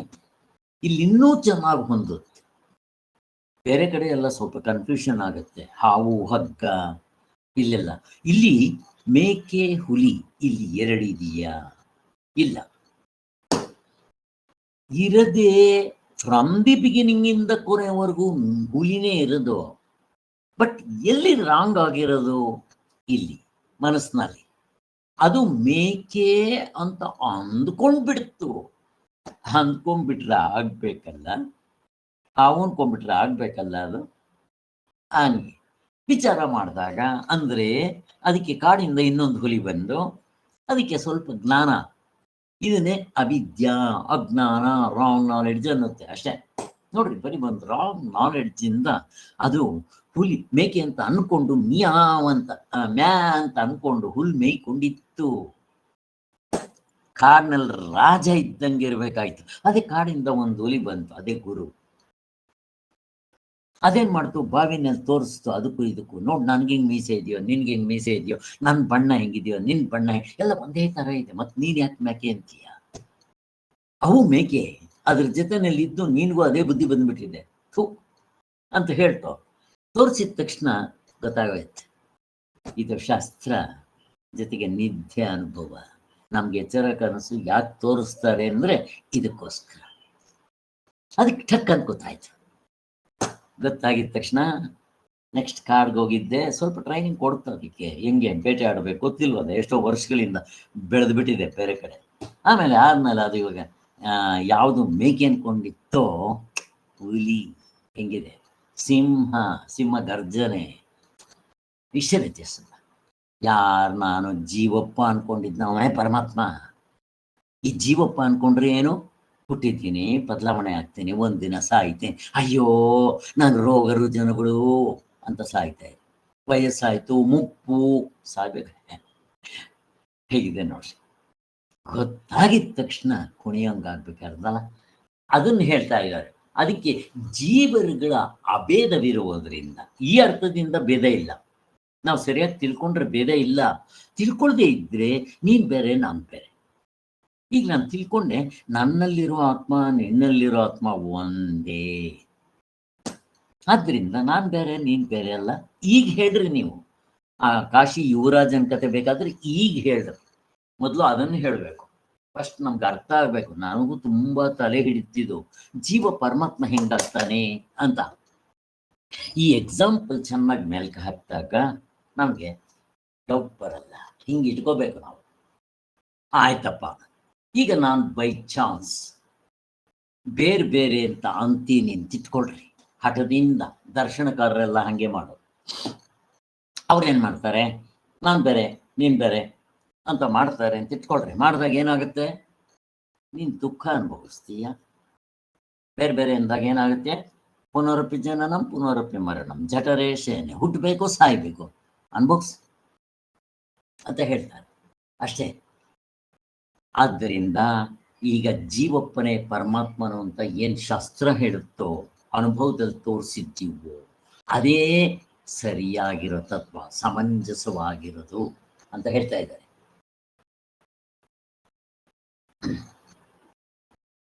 ಸೊ ಅಲ್ಲಿಗೆ ಆಕಾಶದ ದೃಷ್ಟಾಂತ ಕೊಟ್ಟರು. ಅನೇಕ ಆಕಾಶಗಳಿಲ್ಲ ಅಂತ. ನಿಮ್ ಗಾಢ ನಿದ್ರೆ ಅನುಭವದಲ್ಲಿ ತೋರಿಸಿದ್ರು, ಎಲ್ಲ ತೋರಿಸಿದ್ರು, ಗಾಢ ನಿದ್ರೆಯನ್ನು ತೋರಿಸಿದ್ರು. ಅಲ್ಲಿಗೆ ಜೀವನಿಗೂ ಪರಮಾತ್ಮನಿಗೂ ಅಭೇದ, ಭೇದ ಇಲ್ಲ. ಜೀವನೇ ಪರಮಾತ್ಮನು, ಒಡವೆಗಳೇ ಚಿನ್ನ, ಮಡಕೆ ಕುಡಿಕೆಯೇ ಮಣ್ಣು, ಹಗ್ಗವೇ ಹಾವೇ ಅಂತ ಅನ್ಕೊಂಡಿದ್ಯಲ್ಲ, ಅದು ಹಗ್ಗವೇ. ಈಗ ನಿನ್ ಜೀವ ಅಂತ ಅನ್ಕೊಂಡಿದ್ನಲ್ಲ, ಅವನು ಪರಮಾತ್ಮನೇ. ಅಲ್ಲಿ ಭೇದ ಇಲ್ಲ, ಇಲ್ಲಿ ಭೇದ ಇದೆ. ಯಾಕೆ, ನನ್ನ 19 ಮುಖಗಳು ಬೇರೆ, ನಿನ್ನ 19 ಮುಖಗಳು ಬೇರೆ, ಅವನ್ ಬೇರೆ, ಇವನ್ ಬೇರೆ, ದೇವತೆಗಳು ಬೇರೆ, ಈ ಡಿಫ್ರೆನ್ಸ್ ಇದ್ದೇ ಇದೆ. ನಾವಿಲ್ಲ ಅನ್ನಲ್ಲ. ಒಳಗಡೆ ತತ್ವ ನೋಡ್ಕೊ. ಅದಕ್ಕೋಸ್ಕರ ಸೊ ಇಲ್ಲಿಗೆ ಈ ಜೀವಾತ್ಮ ಪರಮಾತ್ಮ ಬೇರೆ ಅಲ್ಲ ಅಂತ ಶಾಸ್ತ್ರವೂ ಕೂಡ ಹೇಳುತ್ತೆ. ಇಲ್ಲಿವರೆಗೂ ಶಾಸ್ತ್ರದ್ದೇ ಹೇಳಿದ್ದು. ಈಗ ನಿನ್ನಲ್ಲೇ ಪಂಚಕೋಶಗಳಿದೆ, ಒಳಗಡೆ ಇರೋದು ಒಬ್ಬನೇ. ಅವನೆಲ್ಲ 5 ಕೋಶಗಳು, ನನ್ನೆಲ್ಲ 5 ಕೋಶಗಳು, ಹಿಂಗೆ ಜೋಡಿಸ್ಕೊಂತ ಹೋಗ್ತೀಯನ. ಅವನಲ್ಲಿರೋ ಆತ್ಮ ನಿನ್ನಲ್ಲಿರೋ ಆತ್ಮ ಒಬ್ಬನೇ ಅಂತ ಹೇಳ್ತಾ ಇದ್ದಾರೆ. ಆದ್ದರಿಂದ ಶಾಸ್ತ್ರವೂ ಕೂಡ ಹೇಳ್ತಾ ಇದೆ. ಜೊತೆಗೆ ವ್ಯಾಸಾದಿಗಳು, ವ್ಯಾಸ ಅಂದ್ರೆ ಯಾರಿಲ್ಲಿ, ಗುರುಗಳು, ವ್ಯಾಸರು, ಪಂಡಿತರು. ಪಂಡಿತರು ಅಂದ್ರೆ ಯಾರಿಲ್ಲಿ, ಆತ್ಮತತ್ವದಲ್ಲಿ ನಿಂತವರು. ಅವರು ಕೂಡ ಹೇಳ್ತಾ ಇದ್ದಾರೆ, ಪ್ರಶಂಸೆ ಮಾಡ್ತಾ ಇದ್ದಾರೆ, ಹೊಗಳ್ತಾ ಇದ್ದಾರೆ. ಮತ್ತು ಸರ್ವ ಪ್ರಾಣಿಗಳಿಗೂ ಸಮಾನವಾಗಿರುವ ಸ್ವಾಭಾವಿಕ ನೈಸರ್ಗಿಕ ಯಾವುದು, ಎಲ್ಲಾ ಪ್ರಾಣಿಗಳಲ್ಲೂ ಒಬ್ಬನೇ ಆತ್ಮನು. ಆದ್ರೆ ಯಾರು ಶಾಸ್ತ್ರವನ್ನ ಸರಿಯಾಗಿ ಅರ್ಥ ಮಾಡ್ಕೊಳ್ಳದೆ ಅವಿದ್ಯಾ ದೃಷ್ಟಿಯಲ್ಲಿದ್ದಾರೋ, ಕುತರ್ಕಿಕರಾಗಿದ್ದಾರೋ, ಕಲ್ಪಿಸ್ಕೊಳ್ಳೋರಾಗಿದ್ದಾರೋ, ಇಂಟೆಲೆಕ್ಚುಯಲ್ ಜಗ್ಲರಿಗಳಾಗಿದ್ದಾರೋ, ಅವರೆಲ್ಲ ಶಾಸ್ತ್ರಕ್ಕೆ ಹೊರಚಾಗಿರೋರು. ಶಾಸ್ತ್ರವನ್ನೇ ನಾವು ಅಧ್ಯಯನ ಮಾಡ್ತೀವಿ ಅಂತ ಹೇಳ್ತಾರೆ, ಸರಿಯಾಗಿ ಅರ್ಥ ಮಾಡ್ಕೊಂಡಿಲ್ಲ. ಅವರೇನು ಹೇಳ್ತಾರೆ, ಅವರು ನಾನತ್ವ ದರ್ಶನಗಳು. ನಾನತ್ವ, ಜೀವಪ್ಪ ಬೇರೆ, ಪರಮಾತ್ಮ ಬೇರೆ, ಮತ್ತು ನಾನು ಬೇರೆ, ನೀವು ಬೇರೆ, ಹಿಂಗೆ ಹೇಳೋ. ಅಕಸ್ಮಾತ್ ಜೀವಾತ್ಮನೇ ಪರಮಾತ್ಮ ಅಂತ ಒಪ್ಕೋಬಹುದು, ಬಟ್ ನಾನು ನೀನು ಒಬ್ಬನೇ ಪರಮಾತ್ಮ ಅಂತ ಒಪ್ಪಲ್ಲ. ಹೀಗೆಲ್ಲ ಭೇದಗಳಿದೆ ಅವರಲ್ಲಿ. ಆಯ್ತು, ಭೇದವನ್ನು ಮಾಡಿದ್ರೆ ಏನು ಕಳ್ಕೊಳ್ಳೋದು ನೀನು? ನೀನು ಭಯ ತಪ್ಪಲ್ಲ. ನೀನು ಬೇರೆ ನಾನು ಬೇರೆ ಅಂತ ಹೇಳಿದೆ ಅಂದರೆ ನೀನು ಯಾವತ್ತೂ ಭಯದಿಂದ ಬಿಡುಗಡೆ ಆಗಲ್ಲ. ಅಂದಾಗೆ ನಿನ್ನ ಮೋಕ್ಷ ಆಗಲ್ಲ, ಮುಕ್ತಿ ಆಗಲ್ಲ. ಯಾವಾಗಲೂ ಹೆದರ್ಕೊಂಡು ಹುಚ್ಚಿಕೊಂಡಿರ್ಬೇಕು, ಬೇಕಾದರೆ ನಿನ್ನಿಷ್ಟ. ಆದ್ದರಿಂದ ಇದೆಲ್ಲವೂ ಆತ್ಮನೆಂಬುದೇ ಅಂತ ಯಾವನು ಇಲ್ಲಿ ಭೇದವಿಲ್ಲದಂತೆ ನೋಡ್ತಾನೋ ಅವನು ಗೆಟಾನಾದ. ಅವನಿಗೆ ಹುಟ್ಟು ಸಾವು, ಈ ಸೈಕಲ್ ಚಕ್ರ ಇಲ್ಲ, ಭವರೋಗದಿಂದ ಬಿಡುಗಡೆ. ಯಾರಿಂದ ತಿಳ್ಕೊಳ್ಬೋದೋ ಅವನು ಹುಟ್ಟದು ಸಾಯದಿ ಸೈಕಲ್ ಸಿಕ್ಕಾಕೊಂಡ್ರೆ ಪುನರಪಿ ಜನನಂ ಪುನರಪಿ ಮರಣಂ ಜಠರೇ ಶಯನೆ. ಸತ್ತು ಹುಟ್ಟಿ ಹುಟ್ಟಿ ಸಾಕಾಯ್ತು ರಾಘವೇಂದ್ರ, ಇದರಿಂದ ಬಿಡಿಸು ಅಂತ ಕೇಳ್ಕೋಬೇಕಷ್ಟೆ. ಹಿಂಗಾಗ್ಬಿಡುತ್ತೆ. ಅಲ್ಲಿಗೆ ಬೃಹದಾರಣ್ಯಕ ಉಪನಿಷತ್ತು, ಕಠೋಪನಿಷತ್ತು ಎಲ್ಲ ಅದನ್ನೇ ಹೇಳ್ತಾ ಇದೆ. ಆದ್ದರಿಂದ ಮುಂತಾದ ವಾಕ್ಯಗಳಿಂದಲೂ ಬೇರೆ ಬ್ರಹ್ಮಜ್ಞಾನಿಗಳಿಂದಲೂ ನಿಂದಿತವಾಗಿದೆ. ವ್ಯಾಸರು ಒಬ್ರೇನೇನೋ, ಯಾಜ್ಞವಲ್ಕ್ಯರು ಬೇಕಾದಷ್ಟು ಜನ ಇದ್ದಾರೆ ಮುಕ್ತರಾದವರು, ಅವರೆಲ್ಲ ಕೂಡ ನಿಂದನೆ ಮಾಡ್ತಾ ಇದ್ದಾರೆ. ಸರಿ ಅಲ್ಲ ಅಂತ ಹೇಳ್ತಾ ಇದ್ದಾರೆ. ಶಾಸ್ತ್ರ ಹೇಳ್ತಾ ಇದೆ, ಮುಕ್ತನಾದವರು ಹೇಳ್ತಾ ಇದ್ದಾರೆ, ಜ್ಞಾನಿಗಳು ಹೇಳ್ತಾ ಇದ್ದಾರೆ, ನೀನು ಸಾಧನೆ ಮಾಡಿ ತತ್ವದಲ್ಲಿ ನಿಂತು ನಿನ್ನ ಅನುಭವವನ್ನು ಹೇಳು ಅಂತ ಹೇಳ್ತಾ ಇದ್ದಾರೆ. ಹಾಗೆ ದ್ವೈತಿಗಳು ನಿಜವಾದ ತತ್ವವನ್ನು ತಿಳಿದಿಲ್ಲ. ಹಾಗೆ ಆದ್ದರಿಂದ ಈ ದ್ವೈತ ದರ್ಶನ ಸರಿಯಲ್ಲ. ಅದಕ್ಕೆ ಭಯ ತಪ್ಪಿದ್ದಲ್ಲ, ಹುಟ್ಟು ಸಾವುಗಳು ತಪ್ಪಲ್ಲ. ಅದಕ್ಕೆ ಕಾಮ ಕ್ರೋಧ ಲೋಭ ಮೋಹ ಮದ ಮಾತ್ಸರ್ಯಗಳು ಇರೋದೇ. ಅವರು ಅಭಯ ಸ್ವರೂಪ ಅಂತ ಬೋರ್ಡವ್ರೆ, ಇದು ಟೈಟ್ಲ್ ಹಾಕೊಳಕ್ ಆಗೋಲ್ಲ. ಯಾವಾಗಲೂ ಭಯದಿಂದ ನಡ್ಕೊಂಡಿರ್ಬೇಕು, ಗಡ ಗಡ ಗಡ ಗಡ ಗಡ ಗಡ ಜೈಲಿನಿದ್ದ ಒಂಥರ. ಇದು ನಿಮ್ಗೆ ಬೇಕಾದ್ರೆ. ಇವರೆಲ್ಲ ಯಾರು? ದರ್ಶನಕಾರರು, ಕಪಿಲರು, ಇವರೆಲ್ಲ ಕುತರ್ಕಿಗಳು ಅಂತಾರೆ. ಹೀಗೆಲ್ಲ ಇರ್ತದೆ. ಅದರ ಜೊತೆಗೆ ಬುದ್ಧಿಸಂ ಜೈನರು ಸೇರಿಸ್ಕೊಳ್ರಿ, ಬೇರೆಯವರು ಸೇರಿಸ್ಕೊಳ್ಳೇಬಹುದು ಇವರೆಲ್ಲ ಇಷ್ಟು. ಆದ್ದರಿಂದ ಈ ತಾರ್ಕಿಕರು ಕಲ್ಪಿಸಿಕೊಂಡಿರುವ ಕುದೃಷ್ಟಿಗಳಿರುವವರೆಲ್ಲ ಅವು ನೆಟ್ಟಿಗಿರೋದಿಲ್ಲ. ಅವ್ರದ್ರಲ್ಲಿ ತಪ್ಪು ತಿಳ್ಕೊಂಡಿದ್ದಾರೆ. ಅವ್ರದ್ದು ಪರೀಕ್ಷೆ ಮಾಡಿದ್ರೆ ಹೊಂದಾಣಿಕೆ ಆಗೋದಿಲ್ಲ. ನಮ್ಮದು ನೋಡ್ರಿ, ಎತ್ತರ ಕನಸು ನಿದ್ದೆ ಹೊಂದಾಣಿಕೆ ಆಗುತ್ತೆ. ಇಷ್ಟು ಗೊತ್ತಾಯ್ತಪ್ಪ.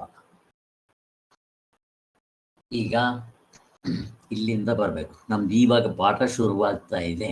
ಆ ಮಂತ್ರದ್ದು ಅವನು ಪ್ರಶ್ನೆ ಕೇಳ್ತಾನೆ, ಪೂರ್ವ ಪಕ್ಷಿ. ಅವನು ಕನ್ವಿನ್ಸ್ ಆಗೋದಿಲ್ಲ. ಏನವನ್ ಪ್ರಶ್ನೆ? ಅಲ್ಲ ಸ್ವಾಮಿ, ಶ್ರುತಿಯಲ್ಲೂ ಕೂಡ ಜೀವ ಪರಮಾತ್ಮ ಬೇರೆ ಬೇರೆ ಅಂತ ಹೇಳಿದ್ಯಲ್ಲ ಸ್ಪಷ್ಟವಾಗಿ ಅಂತ. ನಾವು ಎಲ್ಲೋ ಸ್ವಾಮಿ ಕರ್ಮಕಾಂಡದವ್ರಿಗೆ ಬೇರೆ, ಉಪಾಸನಾ ಕಾಂಡವ್ರಿಗೆ ಬೇರೆ, ಜ್ಞಾನಕಾಂಡದವ್ರಿಗೆ ಬೇರೆ. ನೋಡ್ರಿ ನಿಮ್ಮ ಶಾಸ್ತ್ರದಲ್ಲಿ ಎಷ್ಟು ಚೆನ್ನಾಗಿ ಹೇಳಿದೆ. ಮತ್ತೆ ಅದನ್ನ ಬಿಟ್ಟು ನೀವೇನು ಎಲ್ಲ ಒಂದೇ ಅಂತಿರಲ್ರಿ. ಎಲ್ಲ ಒಂದೇ ಆಗಿದ್ದಿದ್ರೆ ಎಲ್ರಿಗೂ ಜ್ಞಾನಕಾಂಡ ಒಂದೇ ಹೇಳ್ಬೇಕಾಯ್ತು, ಕರ್ಮಕಾಂಡ ಉಪಾಸನಾ ಕಾಂಡ ಯಾಕೆ ಹೇಳಿದ್ರು? ಅವನ ಪ್ರಶ್ನೆ, ಅವನ ಪೂರ್ವ ಪಕ್ಷಿದ ಆಕ್ಷೇಪ. ಕರ್ಮಕಾಂಡದಲ್ಲಿ ಏನು ಹೇಳಿದ್ರು? ಇದನ್ನು ಯಾರು ಬಯಸ್ತಾರೋ ಅವರು ಇಂಥ ಯಾಗವನ್ನ ಮಾಡಬೇಕು, ಯಜ್ಞವನ್ನ ಮಾಡಬೇಕು. ಅಂದ್ರೆ ಕಾಮ್ಯ ಕರ್ಮದಿಂದ ಯಾರ್ಯಾರಿಗೂ ಆಸೆ ಇರುತ್ತಲ್ಲ ಅವ್ರು ಇಂಥದ್ದು ಮಾಡಬೇಕು. ಪುತ್ರಕಾಮೇಷ್ಟಿ ಯಾಗ ಮಾಡಬೇಕು, ಅಶ್ವಮೇಧ ಯಜ್ಞವನ್ನ ಮಾಡಬೇಕು. ನೋಡ್ರಿ ಹಿಂಗೆಲ್ಲ ಹೇಳಿದೆ.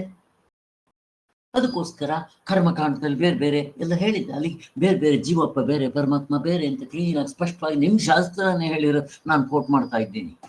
ಇದಕ್ಕೇನು ಹೇಳ್ತೀರಾ ಅಂತ ಹೇಳಿದ್ದಾರೆ. ಕಾಮಗಳು ಬೇರೆ ಬೇರೆ ಆಗಿರೋದ್ರಿಂದನೇ ಅವರಿಗೆ ಇಂತಿಂಥ ಯಜ್ಞಗಳನ್ನ ಯಾಗಗಳನ್ನ ಮಾಡ್ರಿ ಅಂತ ಹೇಳಿದೆ.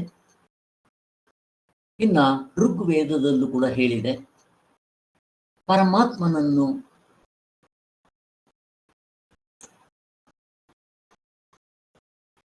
ಆ, ಆತ್ಮನು ಪೃಥ್ವಿಯನ್ನ ಮತ್ತು ಅಂತ ನೋಡ್ರಿ ಇನ್ನೂ ಒಂದು ಕೊಟೇಶನ್ ಕೊಡ್ತಾನೆ ಅವನು ಶಾಸ್ತ್ರದ್ದು ಏನಂತ.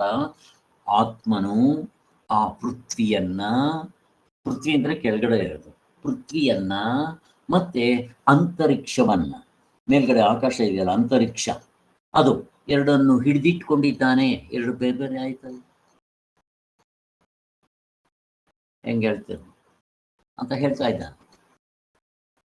ಋಗ್ವೇದದಲ್ಲಿ ಇದೆ.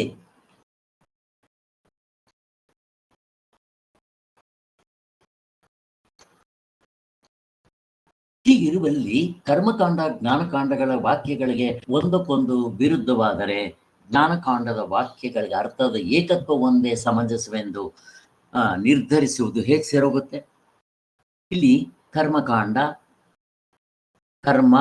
ಕರ್ಮಕಾಂಡ ಜ್ಞಾನಕಾಂಡಗಳು ನೋಡ್ರಿ ಬೇರೆ ಬೇರೆ ಬರುತ್ತೆ. ಈ ಜ್ಞಾನಕಾಂಡದಲ್ಲೇ ಆ ಥರ ಹೇಳಿದೆ ಅಂತ ನೀವು ಹೇಳ್ತೀರಾ, ಕರ್ಮಕಾಂಡದಲ್ಲಿ ಈ ಥರ ಹೇಳಿದ್ದೆ, ಎಲ್ಲ ಕಡೆನೂ ಹೇಳಿದೆ, ನಿಮ್ಮ ಶಾಸ್ತ್ರದಲ್ಲಿ ಅದು ಹೇಳಿದೆ, ಇಲ್ಲೂ ಹೇಳಿದೆ. ಹಾಗಾದ್ರೆ ಏಕತ್ವನ ಹೆಂಗೆ ಹೇಳ್ತೀರಾ? ನೀವು ಹೇಳ್ತಾ ಇರೋ ಏಕತ್ವನೇ ಸರಿ ಅಂತ ಹೆಂಗೆ ಹೇಳ್ತೀರಾ ಅಂತ ಒಂದು ಪ್ರಶ್ನೆ. ಅವನು ಶಾಸ್ತ್ರವನ್ನೇ ಕೋಟ್ ಮಾಡ್ತಾ ಇದ್ದಾನೆ, ಅವನು ಕರೆಕ್ಟ್. ಯಾಕೆ ವೇದಗಳು ಗೊತ್ತವನಿಗೆ, ಆದ್ರೆ ಸರಿಯಾಗಿ ಅರ್ಥ ಮಾಡ್ಕೊಂಡಿಲ್ಲ ಅಷ್ಟೇ. ಪರಿಹಾರ ಇದಕ್ಕೆ ಉತ್ತರವನ್ನು ಹೇಳ್ತೀವಿ ಕೇಳ್ರಿ. 14ನೇ ಮಂತ್ರ ಇಲ್ಲಿಂದ ಶುರುವಾಗುತ್ತೆ ರೀ ನಮ್ದು. ಏನದು 14ನೇ ಮಂತ್ರ? ಜೀವಾತ್ಮನೋಹ ಪೃಥಕ್ ಯತ್ ಪ್ರಾಗುತ್ಪತ್ತೇಹ ಪ್ರಕೀರ್ತಿತಂ ಭವಿಷ್ಯದೃತ್ವಾ ಗೌಣಂ ತನ್ಮುಖ್ಯತ್ವಂ ಹೀನ ಯುಜ್ಯತೆ. 14ನೇ ಮಂತ್ರ, ಇದರ ಅರ್ಥ ಏನು? ಜೀವಾತ್ಮರುಗಳಿಗೆ ಪೃಥಕ್ವನ್ನ ಉತ್ಪತ್ತಿಗಿಂತ ಮೊದಲು ಹೇಳಿದೆಯಲ್ಲ,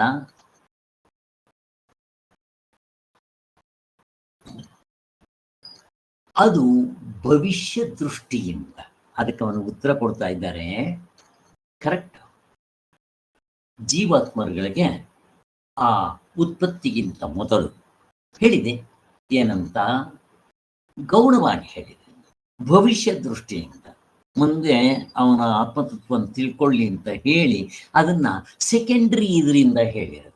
ನೀನೇ ಅದನ್ನು ಮುಖ್ಯವಾಗಿ ಇಟ್ಕೊಂಡ್ಬಿಟ್ರೆ ಅದು ಮುಖ್ಯ ಅಲ್ಲ. ಅದು ಯಾವುದನ್ನ ನೀನು ಎಷ್ಟೊಂದು ಕೋಟ್ ಮಾಡಿದ್ಯಲ್ಲ, ಯಾವುದು ಕೋಟ್ ಮಾಡಿದ್ದ? ಕರ್ಮಕಾಂಡದ್ದು, ಉಪಾಸನ ಕಾಂಡದ್ದು, ಜ್ಞಾನಕಾಂಡದ್ದು, ಹಿಂಗೆಲ್ಲ ಕೋಟ್ ಮಾಡಿ ಒಂದೊಂದು ಬೇರೆ ಬೇರೆ ಅಂತ ಹೇಳಿದ್ನಲ್ಲ. ಅವನು ಪೃಥ್ವಿಯನ್ನ ಅಂತರಿಕ್ಷವನ್ನ ಬೇರೆ ಬೇರೆ ಇಟ್ಕೊಂಡಿದ್ದಾನೆ ಅಂದ್ರೆ ಎರಡು ಬೇರೆ ಬೇರೆ ಆಯ್ತಲ್ಲ ಅಂತ ಅಂದಾಗ ಅದು ಗೌಣ ಅರ್ಥದಿಂದ. ನಿಜವಾದ ಅರ್ಥದಲ್ಲಿ ಆತ್ಮ ತಿಳಿಸೋದಿಕ್ಕೆ ಅದು ಉಪಾಯ ಅಂತ ಭಗವಂತ ಹೇಳ್ತಾ ಇದ್ದಾನೆ. ಈಗ ಆ ಮಂತ್ರಕ್ಕೆ ಡಿಸ್ಕ್ರಿಪ್ಷನ್ ಕೊಡ್ತಾರೆ. ಇದು ಭಾಷ್ಯ, ಶಂಕರಾಚಾರ್ಯ ಭಾಷ್ಯ. ಯಾವುದರಿಂದಲೇ ಈ ಭೂತಗಳು ಹುಟ್ಟುತ್ತವೆಯೋ, ತೈತರಿ ಅಂದ್ರೆ ಈಗ ಈ ಭೂತಗಳು ಪಂಚಭೂತಗಳು ಯಾವುದರಿಂದ ಹುಟ್ಟಿದೆ? ತೈತರಿ ಇದರಲ್ಲಿ ಬರಲ್ವಾ? ಅದಕ್ಕೆ ಕೊಟ್ಬಿಡ್ತಾರೆ ಒಂದು ಸಣ್ಣದು ದೃಷ್ಟಾಂತ. ಬೆಂಕಿಯಿಂದ ಸಣ್ಣ ಸಣ್ಣ ಕಿಡಿಗಳು ಹೊರಗಡೆ ಬರುತ್ತಲ್ಲ, ಹಾಗೆ ಪರಮಾತ್ಮನು ಒಬ್ಬನೇ ಇದ್ದ, ಯೋಚನೆ ಮಾಡಿ ಆಕಾಶವನ್ನ ಸೃಷ್ಟಿ ಮಾಡ್ದ. ಆಕಾಶ ಯೋಚನೆ ಮಾಡಿ ವಾಯುವನ್ನ, ಅಗ್ನಿಯನ್ನ, ಜಲವನ್ನ, ಪೃಥ್ವಿಯನ್ನ ಹೇಳಿದ್ಯಲ್ಲ ಅಂತ. ಆದ್ದರಿಂದ ಈ ಆತ್ಮನಿಂದಲೇ ಆಕಾಶ ಉಂಟಾಯಿತು, ಅದು ನೋಡಿತು, ಅದು ತೇಜಸ್ಸನ್ನ ಸೃಷ್ಟಿ ಮಾಡಿತು.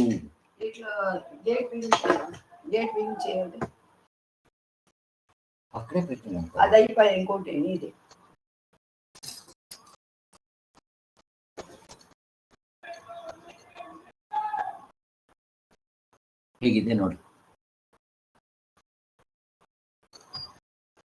ಅದು ಇಲ್ಲಿ ನಿಮ್ಗೊಂದು ಪ್ರಶ್ನೆ ಕೇಳ್ತಾ ಇದ್ದೀನಿ. ಇಲ್ಲಿ ಒಂದು ಇಂಪಾರ್ಟೆಂಟ್ ಪಾಯಿಂಟ್ ಇದೆ, ಗಮನಿಸ್ಕೋಬೇಕು.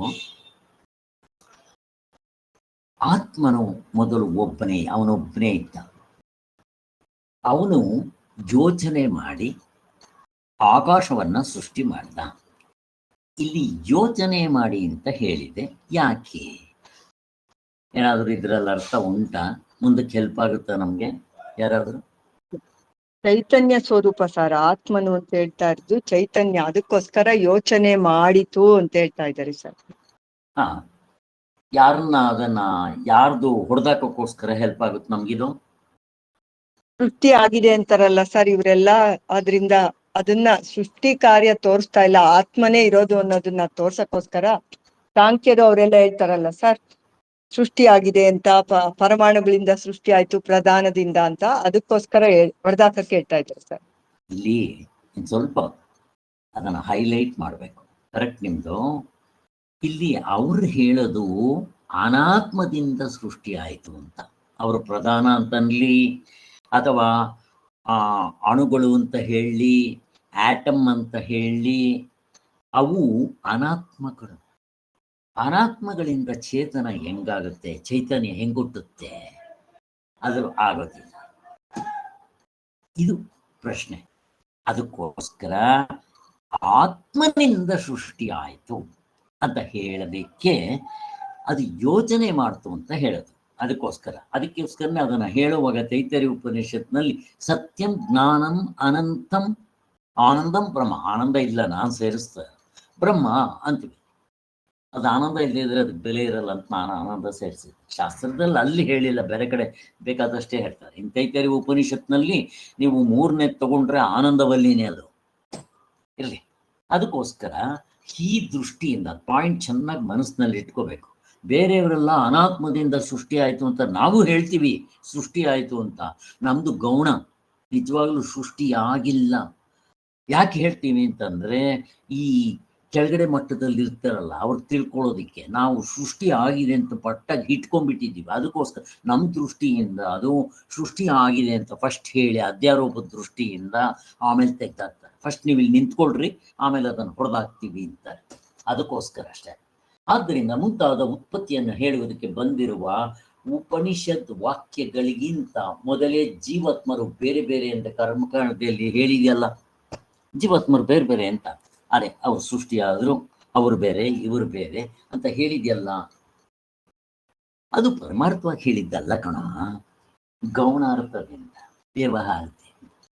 ನೀನು ಅದನ್ನೇ ನಿಜ ಅನ್ಕೊಂಡ್ಬಿಟ್ರೆ ಹಾಗೆ ಅಂತ ಹೇಳ್ತಾ ಇದ್ದೆ. ಮತ್ತೇನೆಂದರೆ ಎಕ್ಸಾಂಪಲ್ ಕೊಟ್ಟವಲ್ಲ, ಸರಿಯಾಗಿ ನೋಡ್ಕೊ.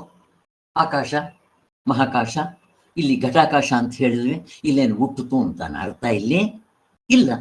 ಹಂಗೆ ಗೌಣ ಅದು. ಹಾಗೆ ಗೌಣವು ಇನ್ನೂ ಒಂದು ದೃಷ್ಟಾಂತ ಕೊಡ್ತಾರೆ, ಎಕ್ಸಾಂಪಲ್. ಈ ಗೌಣ ಅನ್ನೋದು ಹೇಗೆ ಮಾಡ್ತಾರೆ ಅಂತ ಅನ್ನೋದಕ್ಕೆ ಒಂದು ದೃಷ್ಟಾಂತ ಕೊಡ್ತಾ ಇದ್ದಾರೆ. ಅನ್ನ ಅಲ್ಲ, ಅಕ್ಕಿ ಮಾಡೋದು ಅಂತಾರೆ, ಕೇಳಿದಿರಲ್ವ? ಅಕ್ಕಿ ಮಾಡೋದು ಅಷ್ಟು ಹೇಳಿದ್ರು ಅಕ್ಕಿನ ಯಾರಾದರೂ ಮಾಡ್ತಾರೇನೋ? ಅಕ್ಕಿ ತಗೊಂಡ್ಬಂದು ನೀರಿನಲ್ಲಿ ಅದನ್ನು ತೊಳೆದು ನೀರು ಹಾಕಿ ಒಲೆ ಮೇಲಿಟ್ಟು ಅನ್ನ ಮಾಡುತ್ತಾರೆ. ನಾವು ಹೇಳುವ ಗೌಣವಾಗಿ ಏನು ಹೇಳ್ತೀವಿ? ಅಕ್ಕಿ ಮಾಡೋದು ಅಂತೀವಲ್ಲ. ಹಾಗೆ ಆಕಾಶ ಹುಟ್ಟ ಆಕಾಶ, ಹಾಗೆ 2 ದೃಷ್ಟಾಂತಗಳನ್ನ ಕೊಟ್ಟಿದ್ದಾರೆ. ಹಿಂಗರ್ಥ ಮಾಡಿ. ಏಕೆಂದರೆ ಸ್ವಾಭಾವಿಕವಾದ ಅವಿದ್ಯೆಯುಳ್ಳ ಜೀವರುಗಳ ಭೇದ ದೃಷ್ಟಿಯನ್ನು ಇಟ್ಕೊಂಡು ಇಲ್ಲಿ ಉತ್ಪತ್ತಿ, ಪ್ರಳಯ, ಸೃಷ್ಟಿ, ಸ್ಥಿತಿ, ಲಯ, ಜೀವಪ್ಪ ಹುಟ್ಟದ, ಬದಲಾವಣೆ ಆದ, ಸತ್ತ ಅಂತ ಹಿಂಗೆಲ್ಲ ಹೇಳಿರೋದು. ಅದಕ್ಕೋಸ್ಕರ ಇದು ಗೌಣ, ನೀನು ಅದನ್ನೇ ಮುಖ್ಯ ಅಂತ ಅನ್ಕೋಬೇಡ. ಮತ್ತೆ ಯಾತಿಗೋಸ್ಕರ ಇದು ಗೌಣವಾಗಿ ಹೇಳಿದ್ರು? ನೀನೇನಾದ್ರೂ ಮಾಡಿ ಆತ್ಮತತ್ವದಲ್ಲಿ ನಿಲ್ಸೋದಿಕ್ಕೆ.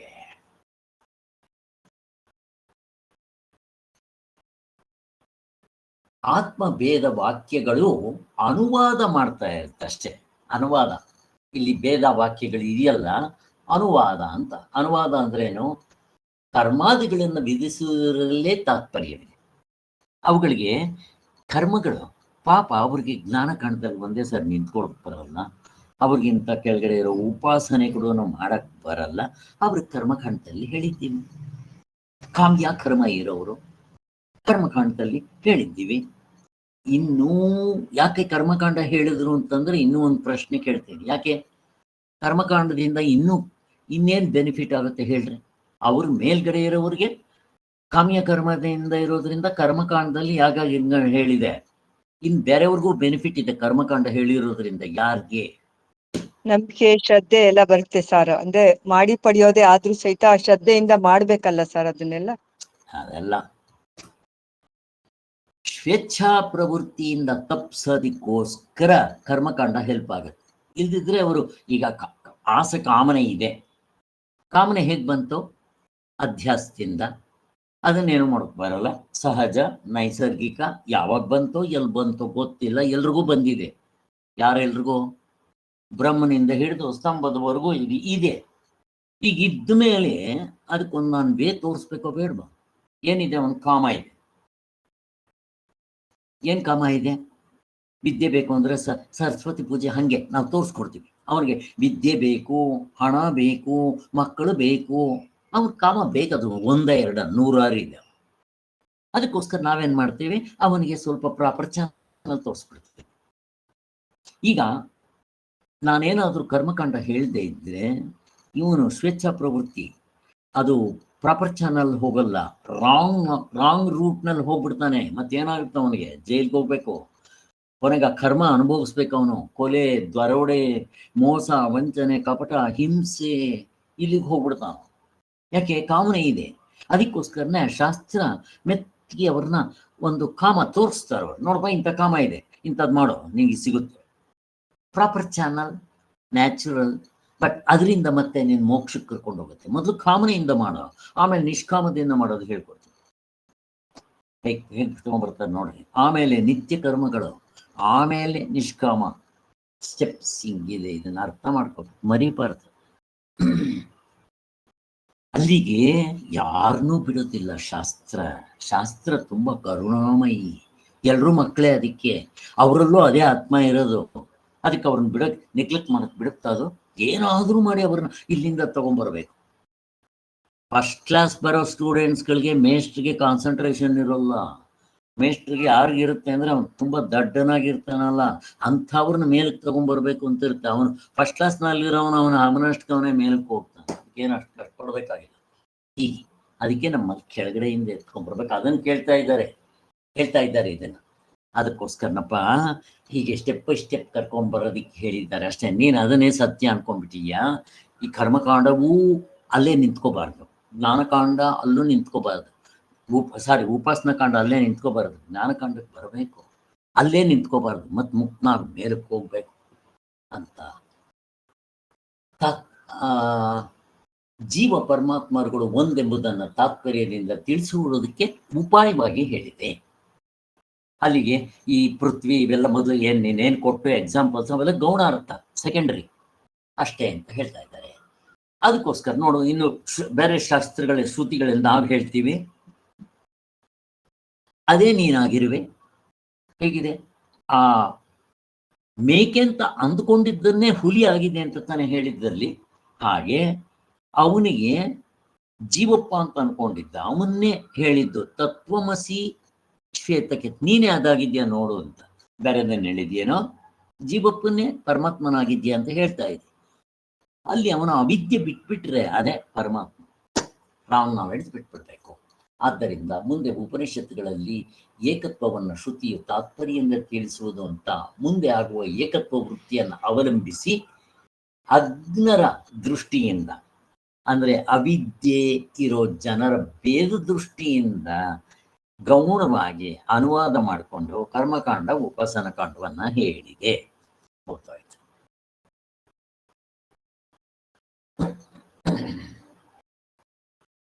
ಇದು ಒಂದರ್ಥ ಆ ಮಂತ್ರಕ್ಕೆ. ಇದೇ ಮಂತ್ರಕ್ಕೆ ಇನ್ನೊಂದು ಅರ್ಥನೂ ಮಾಡ್ಬೋದು. ಇನ್ನೊಂದು ಅರ್ಥ ಯಾವುದು ಅಂದ್ರೆ, ಅದು ಆಲೋಚಿಸ್ತು, ಯೋಚನೆ ಮಾಡ್ತು, ತೇಜಸ್ಸನ್ನ ಸೃಷ್ಟಿ ಮಾಡ್ತು. ಈ ಮುಂತಾದ ಉತ್ಪತ್ತಿಯನ್ನು ಹೇಳುವ ಮುಂಚೆಯೇ ಉತ್ಪತ್ತಿ ಹೇಳಿದೆ. ಅಲ್ಲೆಲ್ಲ ಪಂಚಭೂತಗಳನ್ನ ಸೃಷ್ಟಿ ಮಾಡಿದ್ದು ಉತ್ಪತ್ತಿ ಹೇಳ್ತು. ಅದಾದ್ಮೇಲೆ ಎರಡನೆಯದಿಲ್ಲದ ಒಂದೇ ಎಂದು ಏಕತತ್ವವನ್ನು ಹೇಳಿರುತ್ತದೆ. ಎರಡನೇದಿಲ್ಲ, ಅದು ಒಂದೇ ಅನ್ನೋದು ಕೂಡ ಹೇಳಿ. ಎಲ್ಲಿ? ಸೇಮ್ ಚಾಂದ್ರಿಕದಲ್ಲಿ 6ನೇ ಅಧ್ಯಾಯದಲ್ಲಿ ಹೇಳಿದೆ. ಅದೇ ಏಕತ್ವವನ್ನ, ಅದು ಸತ್ಯವು, ಅದೇ ಆತ್ಮನೋ, ಅದೇ ನೀನಾಗಿರುವೆ ಅಂತ ಹೇಳಿದೆಯಲ್ಲ, ಅಲ್ಲಿ ನೋಡ್ಕೊ.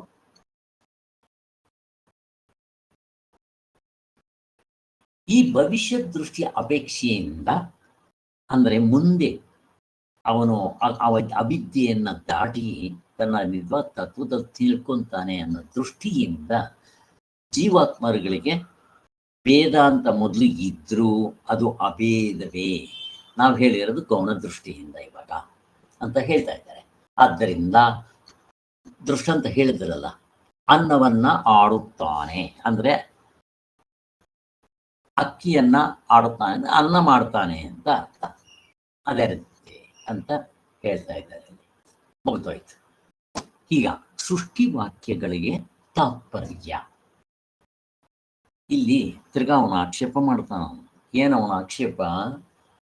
ಅಲ್ಲ ಸ್ವಾಮಿ, ಸೃಷ್ಟಿ ಆಗೋ ಮೊದಲು ಎಲ್ಲವೂ ಜನ್ಮರಹಿತವಾದ, ತನಗೆ ಎರಡನೇದಿಲ್ಲದ್ದರಿಂದ ಒಂದೇ ತತ್ವವಾಗಿರುವುದಾದರೂ ಸೃಷ್ಟಿಯಾದ ಬಳಿಕ ಇದೆಲ್ಲವೂ ಹುಟ್ಟಿರುತ್ತದೆ, ಜೀವರು ಬೇರೆ ಬೇರೆ ಆಗ್ತಾರಲ್ಲ, ಆಗಿರ್ತಾರಲ್ಲ. ಸೃಷ್ಟಿಯಾಗಕ್ ಮೊದಲು ಎಲ್ಲವೂ ಜನ್ಮರಹಿತವಾಗಿತ್ತು, ತನಗೆ ಎರಡೇದೇ ಇಲ್ಲ. ಕರೆಕ್ಟ್, ಅದೆಲ್ಲ ನಾವು ಒಪ್ಕೊಂತೀವಿ. ಆದರೆ ಸೃಷ್ಟಿ ಆದ್ಮೇಲೆ ಬೇರೆ ಬೇರೆ ಇರ್ತಾರಲ್ಲ, ಅದಕ್ಕೇನು ಹೇಳ್ತೀರ ಅಂತ. ಅಪ್ಪ, ಸೃಷ್ಟಿ ವಾಕ್ಯಗಳಿಗೆ ಬೇರೆ ಅರ್ಥಕ್ಕೋಸ್ಕರ ಆ ಸೃಷ್ಟಿ ವಿಚಾರಗಳನ್ನ ಹೇಳಿದೆ. ಏನು ಸ್ವಾಮಿ ನಿಮ್ ಬೇರೆ ಅರ್ಥ? ತತ್ವದಲ್ಲಿ ನಿಲ್ಸೋದಿಕ್ಕೆ ಹೇಳಿರೋದು, ಸೃಷ್ಟಿ ಆಗಿದೆ ಅಂತ ಏನು ಹೇಳಕ್ ಬಂದಿಲ್ಲ ಅಷ್ಟೇ ಅಂತ ಹೇಳ್ತಾ ಇದ್ದಾರೆ ಅಷ್ಟೇ. ಕನಸಿನ ಸಂಗಾತಗಳಂತೆ ಸಂಗಾತಗಳು ಆತ್ಮ ಮಾಯೆಯಿಂದ ಸೃಷ್ಟಿಯಾಗಿರುತ್ತವೆ. ನೋಡ್ರಿ, ಸೃಷ್ಟಿಯಾಗಿರೋದು ಹೆಂಗೆ ಹೇಳಿದ್ದಾರೆ? ಕನಸಿನಲ್ಲಿ ನೋಡು, ಸೇಮ್ ಸೃಷ್ಟಿ ಆದಂಗೆ ಕಾಣುತ್ತೆ. ನೀನು ಎದ್ಮೇಲೆ ನೀನೇ ಅದನ್ನು ಹೊಡೆದಾಗ್ತೇ ಇಲ್ವೋ? ಅಲ್ಲಿ ನಿಜವಾಗ್ಲೂ ಸೃಷ್ಟಿ ಆಗಿದೆಯೇನೋ? ಇಲ್ಲ. ಹಾಗೆ ನಾವು ಕರ್ಮಕಾಂಡ ಉಪಾಸನ ಕಂಡ ಇರೋವ್ರ ಮೇಲೆ ಕರ್ಕೊಂಬರೋದಿಕ್ಕೆ ಸೃಷ್ಟಿ ಆದಂತೆ ಅಂತ ಹೇಳ್ತೀವಿ ಗೌಣವಾಗಿ. ಅದಕ್ಕೋಸ್ಕರ ಈ ಸೃಷ್ಟಿಗಳ ವಿಚಾರ ಎಲ್ಲ ತಿಳಿಸಿರೋದು ಕೂಡ ಅದಕ್ಕೋಸ್ಕರನೇ ಅಂತ ಹೇಳಿ ಮುಂದೆ ಅದರ ಬಗ್ಗೆ ತುಂಬಾ ಹೇಳ್ತಾರೆ. ಅದ್ರ ಬಗ್ಗೆ ಅದನ್ನ ಅಲ್ಲೇ ನೋಡೋಣ. ಉತ್ಪತ್ತಿ ಭೇದ ವಿಷಯಗಳನ್ನ ತೆಗೆದುಕೊಂಡು ಹಿಂದೆಯೂ ಈ ದೋಷಕ್ಕೆ ಪರಿಹಾರವನ್ನ ಹೇಳಿರುತ್ತೆ. ಹೊರ್ತೋಗ್ಬಿಟ್ಯಾ? ಹಿಂದೆ ಕೂಡ ಹೇಳಿದೆ. ಏನು ಹೇಳಿದೆ? ಇಲ್ಲಿ ಸೃಷ್ಟಿ ಆಗಿದೆ ಅಂತ ಹೇಳಕ್ ಬಂದಿಲ್ಲ. ಅಕಸ್ಮಾತ್ ನೀನು ಸೃಷ್ಟಿ ಆಗಿದೆ ಅಂತ ಹೇಳಿದ್ದಿದ್ರೆ 3 ತರ ಸೃಷ್ಟಿ ಶ್ರುತಿಗಳಲ್ಲಿ ಬೇರೆ ಬೇರೆ ತರ ಸೃಷ್ಟಿ ಹೇಳಿದೆ. ಏನ್ ಮಾಡ್ತೀಯ? ಈಗ ಚಾಂದೋಗ್ಯದಲ್ಲಿ 3 ಹೇಳಿದೆ. ಪರಮಾತ್ಮನು ಯೋಚನೆ ಮಾಡ್ದ, ಅಗ್ನಿ, ಜಲ, ಪೃಥ್ವಿ ಅಂತ ಹೇಳ್ದ. ಇಲ್ಲಿ ತೈತರೀಯದಲ್ಲಿ ಯೋಚನೆ ಮಾಡಿ ಆಕಾಶ, ವಾಯು, ಅಗ್ನಿ, ಜಲ, ಪೃಥ್ವಿ ಅಂತ ಹೇಳ್ದ. ಅಲ್ಲ 5 ಹೇಳಿದೆ, ಇಲ್ಲಿ 3 ಹೇಳಿದೆ. ಇನ್ನು ಕೆಲವು ಕಡೆ ಡೈರೆಕ್ಟ್ ಆಗಿ ಪ್ರಾಣವನ್ನ ಸೃಷ್ಟಿ ಮಾಡಿದೆ ಅಂತ ಹೇಳ್ಬಿಟ್ಟಿದೆ. ಇನ್ನು ಒಂದು ಕಡೆ ಏನನ್ನೂ ಹೇಳಿಲ್ಲ, ಸುಮ್ಮನೆ ಸೃಷ್ಟಿ ಮಾಡಿದೆ ಅಂತ ಹೇಳಿದೆ. ಈಗ ಇಷ್ಟು ತರ ಇದ್ದಾಗ ಅದಕ್ಕೆ ಇದೆಲ್ಲ ಮುಖ್ಯ. ಮತ್ತೇನು ಇದು ಗೌಣ, ಇದು ಒಂದು ಉಪಾಯ. ಏನಾದರೂ ಮಾಡಿ ನೀವು ಆತ್ಮತತ್ವದಲ್ಲಿ ನಿಲ್ಸೋಣ ಅಂತ ಅಷ್ಟೇ. ಇದು ಒಂದಾಯ್ತಾ? ಇನ್ನೊಂದು ಹಿಂದೆ ಇನ್ನೊಂದು ಏನು ಹೇಳಿದ್ರು? ಯಾರಿಗಾದ್ ನೆನ್ಪಿದೆಯಾ? ಇದೇ ತರ ಇನ್ನೊಂದು ಹೇಳಿದ್ರು, ನೆನ್ಪಿದೆಯಾ ಕೃಷ್ಣಮಣಿಯವರೇ? ಇಲ್ಲ ಸರ್. ಚಾಂದೋಗ್ಯ ಉಪನಿಷತ್ನಲ್ಲಿ ಇದು ಸೃಷ್ಟಿ ವಿಚಾರ ಆಯಿತು. ಇನ್ನೊಂದು ಯಾರು ಶ್ರೇಷ್ಠ ಅನ್ನೋದು ಸೇಮ್ ಹಿಂಗೆ ಪ್ರಶ್ನೆ ಬಂತು. ಪ್ರಾಣನದ್ದು ಸರ್, ಪ್ರಾಣದ್ದು. ಹೌದು. ಇಂದ್ರಿಯಗಳು ಪ್ರಾಣಗಳಲ್ಲಿ ಯಾರು ಶ್ರೇಷ್ಠ? ಅದಕ್ಕೆ ಅಲ್ಲೂ ಅಷ್ಟೇ 3-4 ತರ ಹೇಳಿದ್ದಾರೆ. ಇವ್ರು ಹೋಗಿದ್ದೆ ಬ್ರಹ್ಮದೇವನ ಹತ್ರ ಹೋಗ್ತಾರೆ, ಪ್ರಜಾಪತಿ ಹತ್ರ ಹೋಗ್ತಾರೆ, ಮತ್ತೆ ಇನ್ನೊಂದು ಸುಮ್ಮನೆ ಅವರವರೇ ಮಾಡ್ಕೊಂತಾರೆ. ಏನು ಹೇಳಿದ್ದಾರೆ ಅಲ್ಲಿ? ಒಂದರಲ್ಲಿ ಹೇಳ್ತಾರೆ, ನಿಮ್ಮಲ್ಲಿ ಒಬ್ಬೊಬ್ಬರೇ ಬಿಟ್ಟು ಹೋಗ್ರಿ, ಯಾರು ಬಿಟ್ರೆ ಈ ದೇಹಕ್ಕೆ ಇದು ಬೆಲೆ ಇರಲ್ವೋ ಅವನೇ ನಿಮ್ಮಲ್ಲಿ ಶ್ರೇಷ್ಠ, ಮುಗ್ದೋಯ್ತು ಅಂತ. ಅದಕ್ಕೆ ಒಂದೊಂದೇ ಇಂದ್ರಿಯ ಬಿಡಕ್ಕೆ ಹೋಯ್ತು, ಏನು ಮಾಡಲಿಲ್ಲ. ಕುರುಡ ಇರ್ತಾನೆ, ಕುಂಟ ಇರ್ತಾನೆ, ಮೂಗ ಇರ್ತಾನೆ, ಕೈ ಕಾಲು ಇರೋಲ್ಲ, ಆದ್ರೂ ಇರ್ತಾನೆ, ಪ್ರಾಣ ಬಿಡಕ್ಕೆ ಹೋದಾಗ ಗಡ ಗಡ ಗಡ ಗಡ ನಡಗಕ್ಕೆ ಶುರುವಾಯ್ತು. ಅಯ್ಯಪ್ಪ ಹೋಗ್ಬೇಡ ನೀನು ಅಂತ ಒಂದು ಶ್ರುತಿಯಲ್ಲಿ. ಇನ್ನೊಂದು ಶ್ರುತಿಯಲ್ಲಿ ಏನ್ ಮಾಡಿದ್ರು, ಅವರು ಸೇಮ್ ಬ್ರಹ್ಮಲೋಕಕ್ಕೆ ಹೋದಾಗ ಅಥವಾ ಪ್ರಜಾಪತಿ ಹತ್ರ ಹೋದಾಗ ಒಬ್ಬೊಬ್ಬರೇ ಬಿಟ್ಟು ಹೋಗಿ ಸೇಮ್ ಹೀಗೆ. ಇನ್ನೊಂದರಲ್ಲಿ ಏನ್ ಮಾಡಿದ್ರು, ಅವ್ರಿಗೆ ಏನ್ ಮಾಡಿದ್ರು ಅಂದ್ರೆ, ಈ ರಾಕ್ಷಸರು ಇರ್ತಾರಲ್ವಾ, ದೈವಿ ಅಸುರಿ ಗುಣಗಳಿಗೆ ಯುದ್ಧ ಆಗ್ತಾ ಇರುತ್ತೆ ಅಂತ, ಅದ್ರಲ್ಲಿ ಅವ್ರು ಏನ್ ಮಾಡಿದ್ರು, ಈ ಇಂದ್ರಿಯಗಳು, ಕರ್ಮೇಂದ್ರಿಯಗಳು, ಇಂದ್ರಿಯಗಳು ಈ ತರ ಅದನ್ನ ಹೊಗಳುವಾಗ ಅಂದ್ರೆ ಉದ್ಗೀತ ಮಾಡುವಾಗ ಅವಾಗ ಏನ್ ಮಾಡಿದ್ರು, ಈ ರಾಕ್ಷಸರು ಬಂದು ಇವ್ರ ಒಳಗಡೆ ಸೇರ್ಕೊಂಡ್ಬಿಟ್ಟಿದ ತಕ್ಷಣ ಇವರು ಕೈಯಲ್ಲಿ ಸ್ವಲ್ಪ ತಪ್ಪು ತರ ಮಾಡಿಸ್ಬಿಡ್ತು. ಅಂದ್ರೆ ಎಲ್ಲ ಮಾಡಿದ್ದೆಲ್ಲ ಸರಿ, ಇವರು ಯಾವ್ದಾದ್ರು ಒಳ್ಳೇದು ಮಾಡಿದ ತಕ್ಷಣ ನಾನು ಮಾಡಿದೆ ಅಂತ ಹೇಳ್ಕೊಳಕ್ ಶುರು ಮಾಡ್ಬಿಟ್ರಲ್ಲ. ಆ ರಾಕ್ಷಸರ ಅವಾಗ ಸೇರ್ಕೊಂಡ್ಬಿಟ್ರ ಅವ್ರೊಳಗಡೆ, ಇವ್ರನ್ನೇನಾದ್ರೂ ಮಾಡಿ ದಾರಿಗೆ ತಪ್ಪಿಸ್ಬೇಕು ಅಂತ.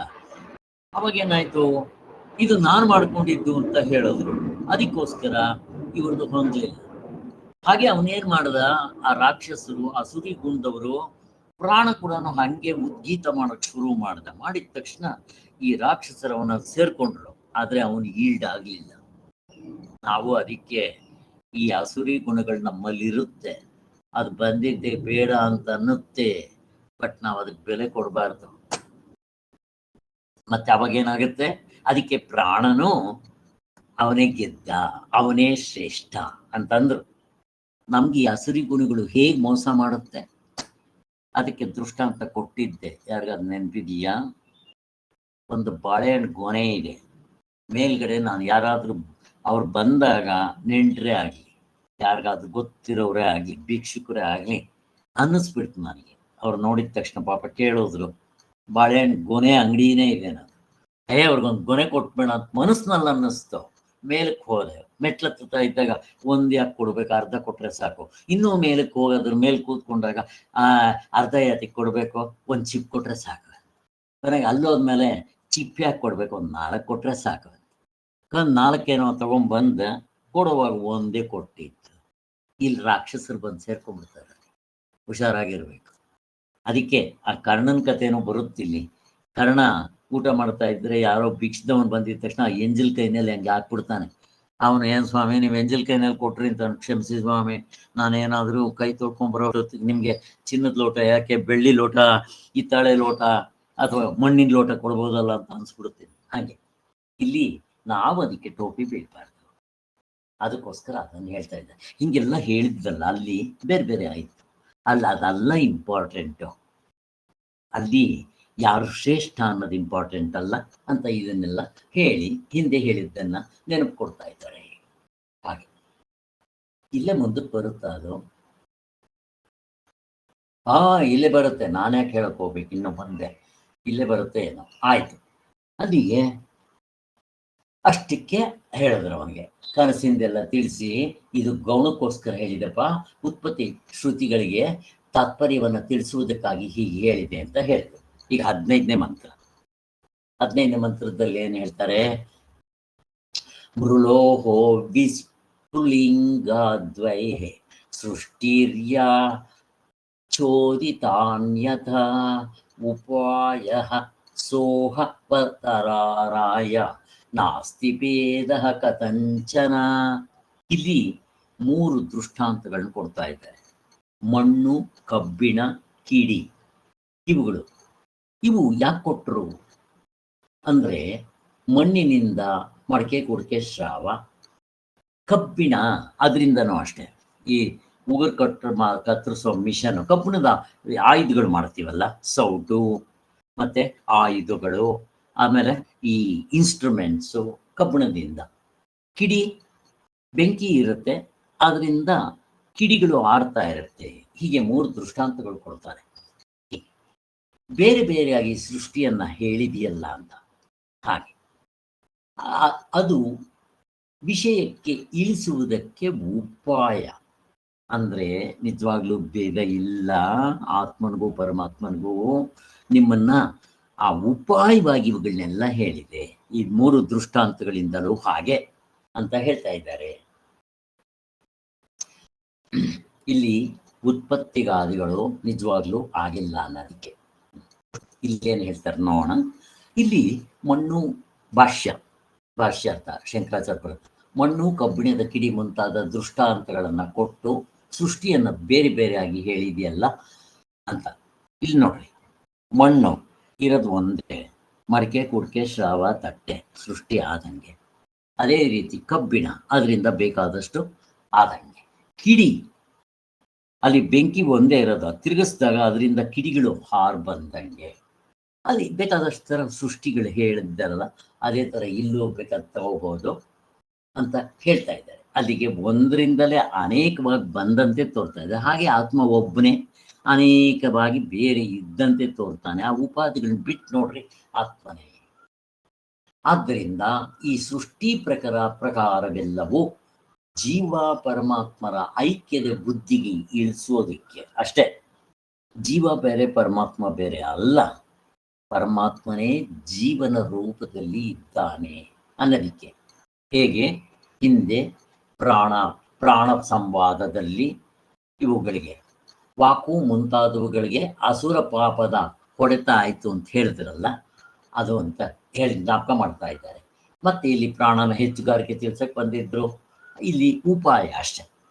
ಹಾಗೆ ಅದೇ ರೀತಿ ಸೃಷ್ಟಿ ವಿಚಾರದಲ್ಲೂ ಬರೀ ಉಪಾಯ ಅಂತ, ಸೃಷ್ಟಿ ವಿಚಾರ ಹೇಳಕ್ಕೆ ಅಂತ ಬಂದಿಲ್ಲ ಅಂತ ಇಲ್ಲಿ ಅವನು ಆಕ್ಷೇಪ ಮಾಡ್ತಾನೆ. ಇಲ್ಲಿ ಏನಂತ, ಅದು ಸಿದ್ಧವಾಗಲಿಲ್ಲವಲ್ಲ ಅಂದ್ರೆ ಈ ಪ್ರಾಣ ಸಂವಾದ ಪರಮಾರ್ಥವಲ್ಲವೆಂದು ಸಿದ್ಧವಾಗಿರುವುದಿಲ್ವಲ್ಲ, ಅಲ್ಲೇನು ಸಿದ್ಧ ಆಗೋದಿಲ್ಲ ಅಂತ. ಕರೆಕ್ಟು, ಅಲ್ಲೇ ನಾವು ಆತ್ಮನ್ ತೋರ್ಸಕ್ಕೇನು ಹೋಗಿಲ್ಲ, ಅಲ್ಲಿ ಇವುಗಳು ಇಂಪಾರ್ಟೆಂಟ್ ಅಲ್ಲ ಅನ್ನ ತೋರ್ಸಕ್ಕೆ ಹೋಗಿದ್ವಿ ಅಷ್ಟೇ. ಬೇರೆ ಬೇರೆಯ ಶಾಖೆಗಳಲ್ಲಿ ಉತ್ತರ ಕೊಡ್ತಾ ಇದ್ದಾರೆ. ಬೇರೆ ಬೇರೆಯಾಗಿ ಪ್ರಾಣ ಸಂವಾದಗಳು ಶ್ರುತಿಯಲ್ಲಿದೆ. ಈಗ ತಾನೇ ಹೇಳಿದ್ನಲ್ಲ, ಪ್ರಾಣ ಸಂವಾದಗಳು ಒಂದೊಂದು ಥರ ಒಂದೊಂದು ಸಂವಾದ ಅವುಗಳು, ಮತ್ತೆ ಅವುಗಳಲ್ಲಿ ಬೇರೆ ಬೇರೆ ಆಗಿದೆಯಲ್ಲ. ಚಾಂದುಗಿದ್ದಲ್ಲೇ ಬೇರೆ ಥರ, ಐತರೇಯದಲ್ಲಿ ಬೇರೆ ಥರ, ಇವೆಲ್ಲ ಆಗಿದೆ. ಸಂವಾದವು ನಿಜವಾಗಿಯೂ ನಡೆದಿದ್ದರೆ ಎಲ್ಲ ಶಾಖೆಗಳಲ್ಲಿ ಒಂದೇ ಬಗೆಯೆಲ್ಲ ಆಗ್ಬೇಕಾಯ್ತು. ಸಂವಾದ ಹೇಳಕ್ ಬಂದಿಲ್ಲಪ್ಪ. ನಮಗ್ ಬೇಕಾಗಿರೋದು ಏನು ಅಂತಂದ್ರೆ, ಇವೆಲ್ಲಿ ಶ್ರೇಷ್ಠ ಯಾವುದು ಅಷ್ಟೇ, ನೇನು ಬೇಕಾಗಿಲ್ಲ. ಅಲ್ಲಿ ಅವರು ಜಗಳ ಆಡಿದ್ರು ಅವೆಲ್ಲ ಕಟ್ಕೊಂಡು ಏನಾಗಬೇಕು ನಿನಗೆ, ಹಾಗೆ ಅವೆಲ್ಲ ಬೇಕಾಗಿರೋದು ಅಂತ ಹೇಳ್ತಾ ಇದ್ದಾರೆ.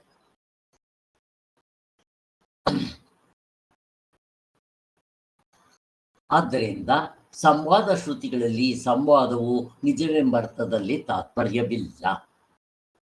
ಇದರಂತೆ ಸೃಷ್ಟಿವಾಕ್ಯಗಳು ಹೇಳಿದಾಗಲೂ ಕೂಡ ಎರಡು ಕಡೆ ಎರಡು ದೃಷ್ಟಾಂತ, ಒಂದು ಪ್ರಾಣ ಸಂವಾದ, ಇನ್ನೊಂದು ಸೃಷ್ಟಿ ವಾಕ್ಯಗಳು. ಎರಡರಲ್ಲೂ ಕೂಡ ಅದರಲ್ಲಿ ಯಾರು ಶ್ರೇಷ್ಠ ಅಂತ ಇದರಲ್ಲಿ ಸೃಷ್ಟಿಯಾಗಿದ್ದು ತರ್ತರವರಿ ಹೇಳಿದ್ದಾರೆ. ಅದಕ್ಕೋಸ್ಕರ ಇವೆಲ್ಲ ಮುಖ್ಯ, ಗೌಣ. ನಿಮ್ಮನ್ನೇನಾದರೂ ಮಾಡಿ ಆತ್ಮತತ್ವದಲ್ಲಿ ನಿಲ್ಸೋದಿಕ್ಕೆ ಇಂಪಾರ್ಟೆಂಟ್. ಇಷ್ಟಿಟ್ಕೊಡ್ರಿ ಸಾಕು. ಪೂರ್ವ ಪಕ್ಷಿ ಬಿಡೋದಿಲ್ಲ, ಅವನಿಗೆ ಅರ್ಥ ಆಗಲಿಲ್ಲ ಇನ್ನು. ಅಲ್ಲ ಸ್ವಾಮಿ, ನಿಮ್ಮ ಸೃಷ್ಟಿ ಅಂತ ಹೇಳಿದ್ರಲ್ವಾ, ಬೇರೆ ಬೇರೆ ಕಲ್ಪಗಳಲ್ಲಿ ಬೇರೆ ಬೇರೆ ಸೃಷ್ಟಿ ಆಗಿರುತ್ತೆ ಅನ್ನೋ ದೃಷ್ಟಿಯಿಂದ ಬೇರೆ ಬೇರೆ ಸೃಷ್ಟಿ ವಿಚಾರ ಹೇಳಿದ್ದಾರೆ.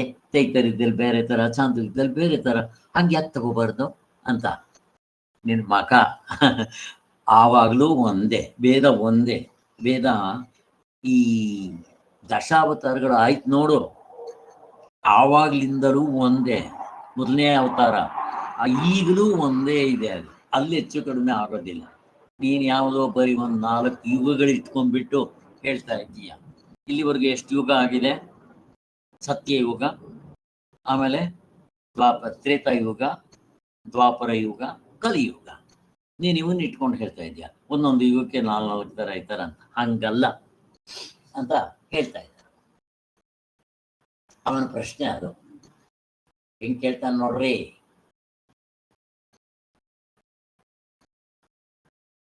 ಕೇಳಿದ ತಕ್ಷಣ ಅವನು ಅದಕ್ಕಲ್ಲ ಕಣ, ಮತ್ತಿನ್ನೆತಿಕೆ ಅವ್ರನ್ನ ಆ ಸೃಷ್ಟಿ ವಿಚಾರದಲ್ಲಾಗ್ಲಿ ಪ್ರಾಣದ ಸಂವಾದದ ವಿಚಾರದಲ್ಲಾಗ್ಲಿ ನಮ್ಗೇನು ಉಪಯೋಗ ಇಲ್ಲ. ನಮಗೆ ಇವನ್ನೇನಾದ್ರೂ ಮಾಡಿ ಆತ್ಮತತ್ವಕ್ಕೆ ಅಟ್ಟಿಸ್ಬೇಕು ಅಂತ ಅಷ್ಟೇ. ಜೀವಪ್ಪ ಪರಮಾತ್ಮ ಒಂದೇ ಅಂತ ತೋರಿಸೋದಿಕ್ಕಷ್ಟೇ ನಮ್ಮ ತಾತ್ಪರ್ಯ, ಉಪಾಯ ಅಷ್ಟೇ ಅಂತ ಹೇಳ್ತಾ ಇದ್ದಾರೆ.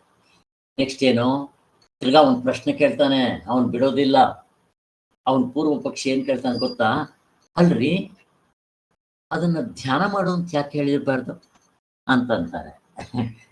ನಿನ್ ತಲೆ ಏನ್ ಧ್ಯಾನ ಮಾಡ್ತೀಯ? ಅವರು ಜಗಳ ಆಡಿದ್ರು, ನಾನ್ ಶ್ರೇಷ್ಠ, ನಾನ್ ದೊಡ್ಡವನು ಜಗಳ ಆಡಿದ್ರು ಅಂತ ಧ್ಯಾನ ಮಾಡ್ತೀಯನೋ?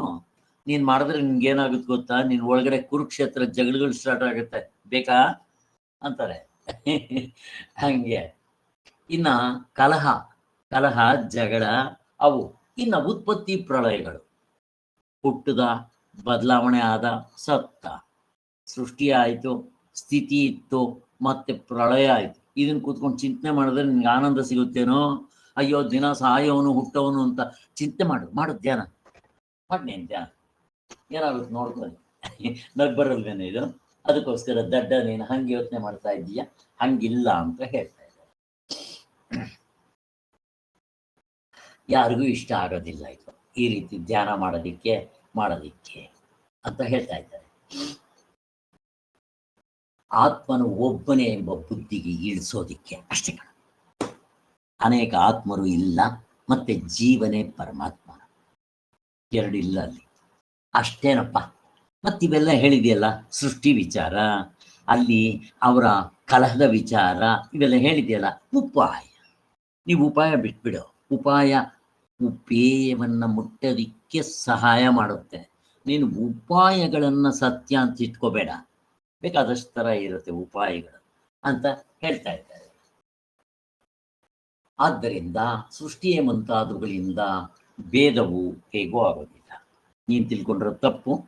ಆದ್ದರಿಂದ ಈ ಸೃಷ್ಟಿ ವಿಚಾರ ಹೇಳಿ, ಕಲಹದ ವಿಚಾರ ಅಂದರೆ ಶ್ರೇಷ್ಠ ಅನ್ನೋ ವಿಚಾರ ತಗೋ, ಅದರಲ್ಲವೆಲ್ಲ ಗೌಣಾರ್ಥದಿಂದ ಹೇಳಿರೋದು. ಮುಖ್ಯ ಅರ್ಥ ಇಟ್ಕೊಂಡು ಗೌಣಾರ್ಥ ಆ ಕಡೆ ತಿರುಗಿ ಬಿಸಾಕ್. ಈಗ ಮತ್ತೆ ಅವನು ಪ್ರಶ್ನೆ ಕೇಳ್ತಾನೆ, ಅವನಿಗೆ ಬಿಡೋದಿಲ್ಲ ಅವನು. ನೆಕ್ಸ್ಟ್ ಏನವನು, ಅಲ್ಲ ಸ್ವಾಮಿ, ಹಾಗಾದ್ರೆ ಈ ಕರ್ಮ ಉಪಾಸನೆಗಳಿಗೆ ಗತಿ ಏನು? ಕರ್ಮಕಾಂಡ ಉಪಾಸನ ಕಾಂಡ ಎಂತ ಬಿಸಾಕ್ಬಿಡ್ತೀರಾ? ಅದಕ್ಕೋಸ್ಕರನೇ ಯಾರು ಕರ್ಮಕಾಂಡವನ್ನ ಕರ್ಮ ಜಿಜ್ಞಾಸೆ ಅಂತ ಪುಸ್ತಕನೇ ಬರೆದಿದ್ದಾರೆ. ಯಾರವರು? ಜೈಮಿನಿ ಋಷಿಗಳು. ಹೇಗಿದೆ ನೋಡ್ರಿ, ಜೈಮಿನಿ ಋಷಿಗಳು ಅದಕ್ಕೆ ಅಥಾತೋ ಕರ್ಮ ಜಿಜ್ಞಾಸ ಅಂತ ಬರೆದಿದ್ದಾರೆ. ಹೇಗೆ ನಮ್ಮ ಬಾದರಾಯಣರು ಅಥಾತೋ ಬ್ರಹ್ಮ ಜಿಜ್ಞಾಸ ಬರೆದಿದ್ದಾರೋ, ಹಾಗೆ ಇವರು ಅಥಾತೋ ಧರ್ಮ ಜಿಜ್ಞಾಸ ಅಂತ ಬರೆದಿದ್ದಾರೆ. ಅದಕ್ಕೋಸ್ಕರ ಅವ್ರದೆಲ್ಲ ವೇಸ್ಟ್ ಮಾಡ್ಬಿಡ್ತೀರಾ ಅಂತ. ಇನ್ನೊಂದು ಚೆನ್ನಾಗಿ ಅರ್ಥ ಮಾಡ್ಕೊಳ್ರಿ, ನೀವು ಆ ಪುಸ್ತಕ ಪೂರ್ತಿ ಓದ್ರಿ, ಆತ್ಮದ ವಿಚಾರ ಅಷ್ಟೊಂದು ಬರೋಲ್ಲ. ಬರ್ಬೋದು, ಇದೇನು ಈ ಪುಸ್ತಕ ಅಲ್ಲ, ಯಾರೋ ಈ ಕುರಾನ್ ಬೈಬಲ್ ಥರ ಅಲ್ಲ, ಅವ್ರದ್ರಲ್ಲಿ ಆತ್ಮ ಅನ್ನೋ ಅಡ್ರೆಸ್ಸೇ ಇಲ್ಲ.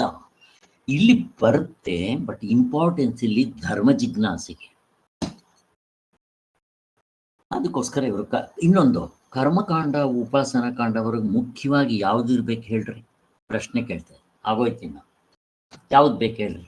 ಯಾವ್ದು ಅವ್ರಿಗೆ ಇಂಪಾರ್ಟೆಂಟು? ಕರ್ಮಕಾಂಡ ಉಪಾಸನ ಕಾಂಡದವ್ರಿಗೆ ಯಾವುದು? ಮಾಡಿ ಪಡೆಯೋದು ಅಂದ್ರೆ ಆಸೆ. ಕರೆಕ್ಟು, ಮಾಡಿ ಪಡೆಯೋದು. ಅದಕ್ಕೆ ಯಾರು ಇರ್ಬೇಕು ಅಸ್ತಿತ್ವ, ಆಧಾರ? ಜೀವಪ್ಪ. ಅವ್ರಿಗೆ ಈ ಪ್ರಮಾತೃತ್ವ ಇಂಪಾರ್ಟೆಂಟ್. ಅದಕ್ಕೆ ಅವ್ರ ಆತ್ಮನವರೆಗೂ ಹೋಗಲ್ಲ. ನೀವು ಈವನ್ ಬ್ರಹ್ಮಲೋಕಕ್ಕೆ ಹೋಗ್ರಿ, ಜೀವಪ್ಪ ಇರ್ತಾನೆ, ಪ್ರಮಾತೃತ್ವ ಇರ್ತಾನೆ. ಅದಕ್ಕೋಸ್ಕರನೇ ಅವ್ರಿಗೆ ಈ ಆತ್ಮ ಗೀತ್ಮ ಇವೆಲ್ಲ ಐವಾಶ ಅಂತಾರೆ ಅವರು. ಅದಕ್ಕೆ ಇಂಪಾರ್ಟೆನ್ಸ್ ಕೊಡಲ್ಲ ಅವರು. ಹಾಗೆ ಅರ್ಥ ಮಾಡ್ಕೋಬೇಕು. ಸೊ ಅಲ್ಲಿಗೆ ಕರ್ಮ ಉಪಾಸನೆಗಳ ಗತಿ ಏನು ಅಂತ ಅವನು ಎರಡನೇದಿಲ್ಲದ ಒಂದೇ ಮುಂತಾದ ಶ್ರುತಿಗಳು ನೋಡ್ರಿ, ಅವನು ಹೇಳ್ತಾನೆ, ಅವನು ಶ್ರುತಿ ಓದ್ಕೊಂಡಿದ್ದಾನೆ ಅವನು. ಅಲ್ರಿ, ಆಕ್ಷೇಪ ಮಾಡೋವನು ಹೇಳ್ತಾ ಇರೋದು ಇದು. ಎರಡನೇದಿಲ್ಲದ ಒಂದೇ ಮುಂತಾದ ಶ್ರುತಿಗಳ ಪ್ರಮಾಣದಿಂದ ಯಾವಾಗಲೂ ಶುದ್ಧನಾಗಿರುವ ಜ್ಞಾನ ಸ್ವರೂಪನಾಗಿ ಮುಕ್ತನಾಗಿರುವ ಸ್ವಭಾವದ ಪರಮಾತ್ಮನೊಬ್ಬನೇ ನಿಜವಾಗಿರುವವನು, ಮಿಕ್ಕದ್ದು ಹುಸಿ ತೋರಿಕೆ ಎಂದಾದರೆ ನೀವು ಹೇಳ್ದಂಗೆ ಜ್ಞಾನಕಾಂಡದ ಪ್ರಕಾರ ಎರಡನೇದಿಲ್ಲದ ಒಂದೇ, ಅವನೇ ಆತ್ಮಸ್ವರೂಪನು ಅಂತ ಆಗ್ಬಿಟ್ರೆ ಅಂತಾನೆ ಇಟ್ಕೋಣ. ಆಮೇಲೇನು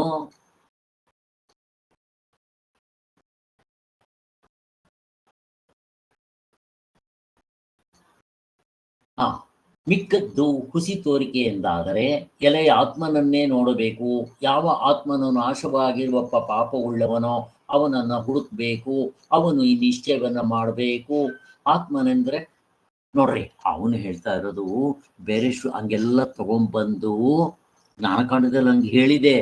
ಅದೇ ರೀತಿ ಇನ್ನೂ ಬಂದ್ರೆ ಆತ್ಮನೆಂದೇ ಉಪಾಸನೆ ಮಾಡಬೇಕು. ಚಾಂದೋಗ್ಯ ಅವನ್ನೆಲ್ಲ ಕೋಟ್ ಮಾಡ್ತಾನೆ.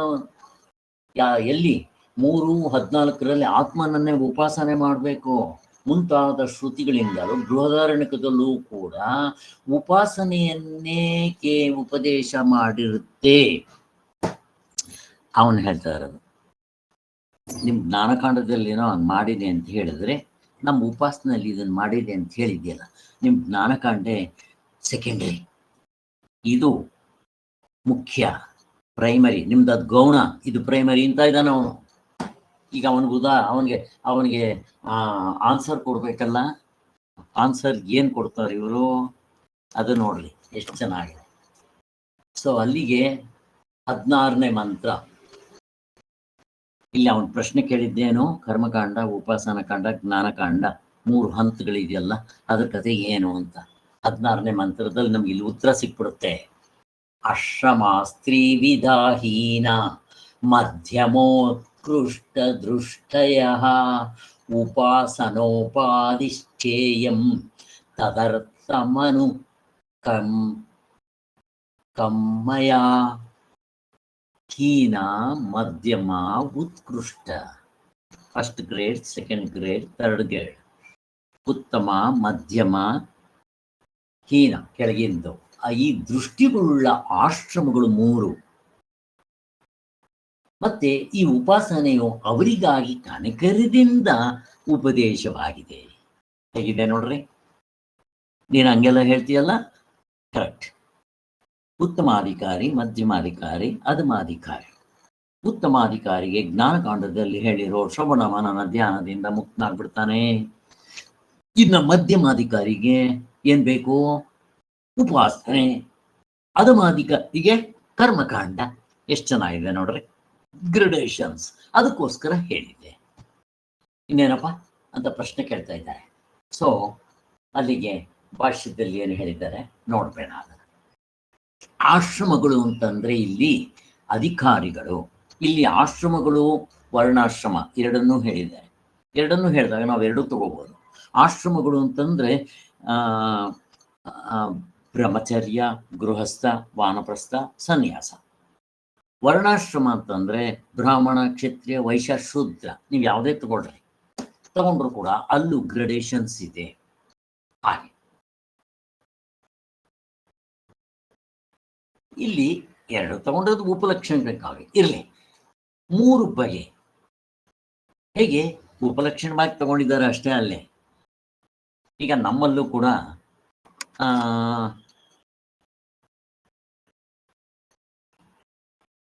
ಇಲ್ಲಿ ಅದೇ ಸೇಮ್ ಹೀನ, ಮಧ್ಯಮ, ಉತ್ಕೃಷ್ಟ ಅಥವಾ ಕೀಳು, ಮಧ್ಯಮ, ಉತ್ಕೃಷ್ಟ ಎಲ್ಲ ಒಂದೇ.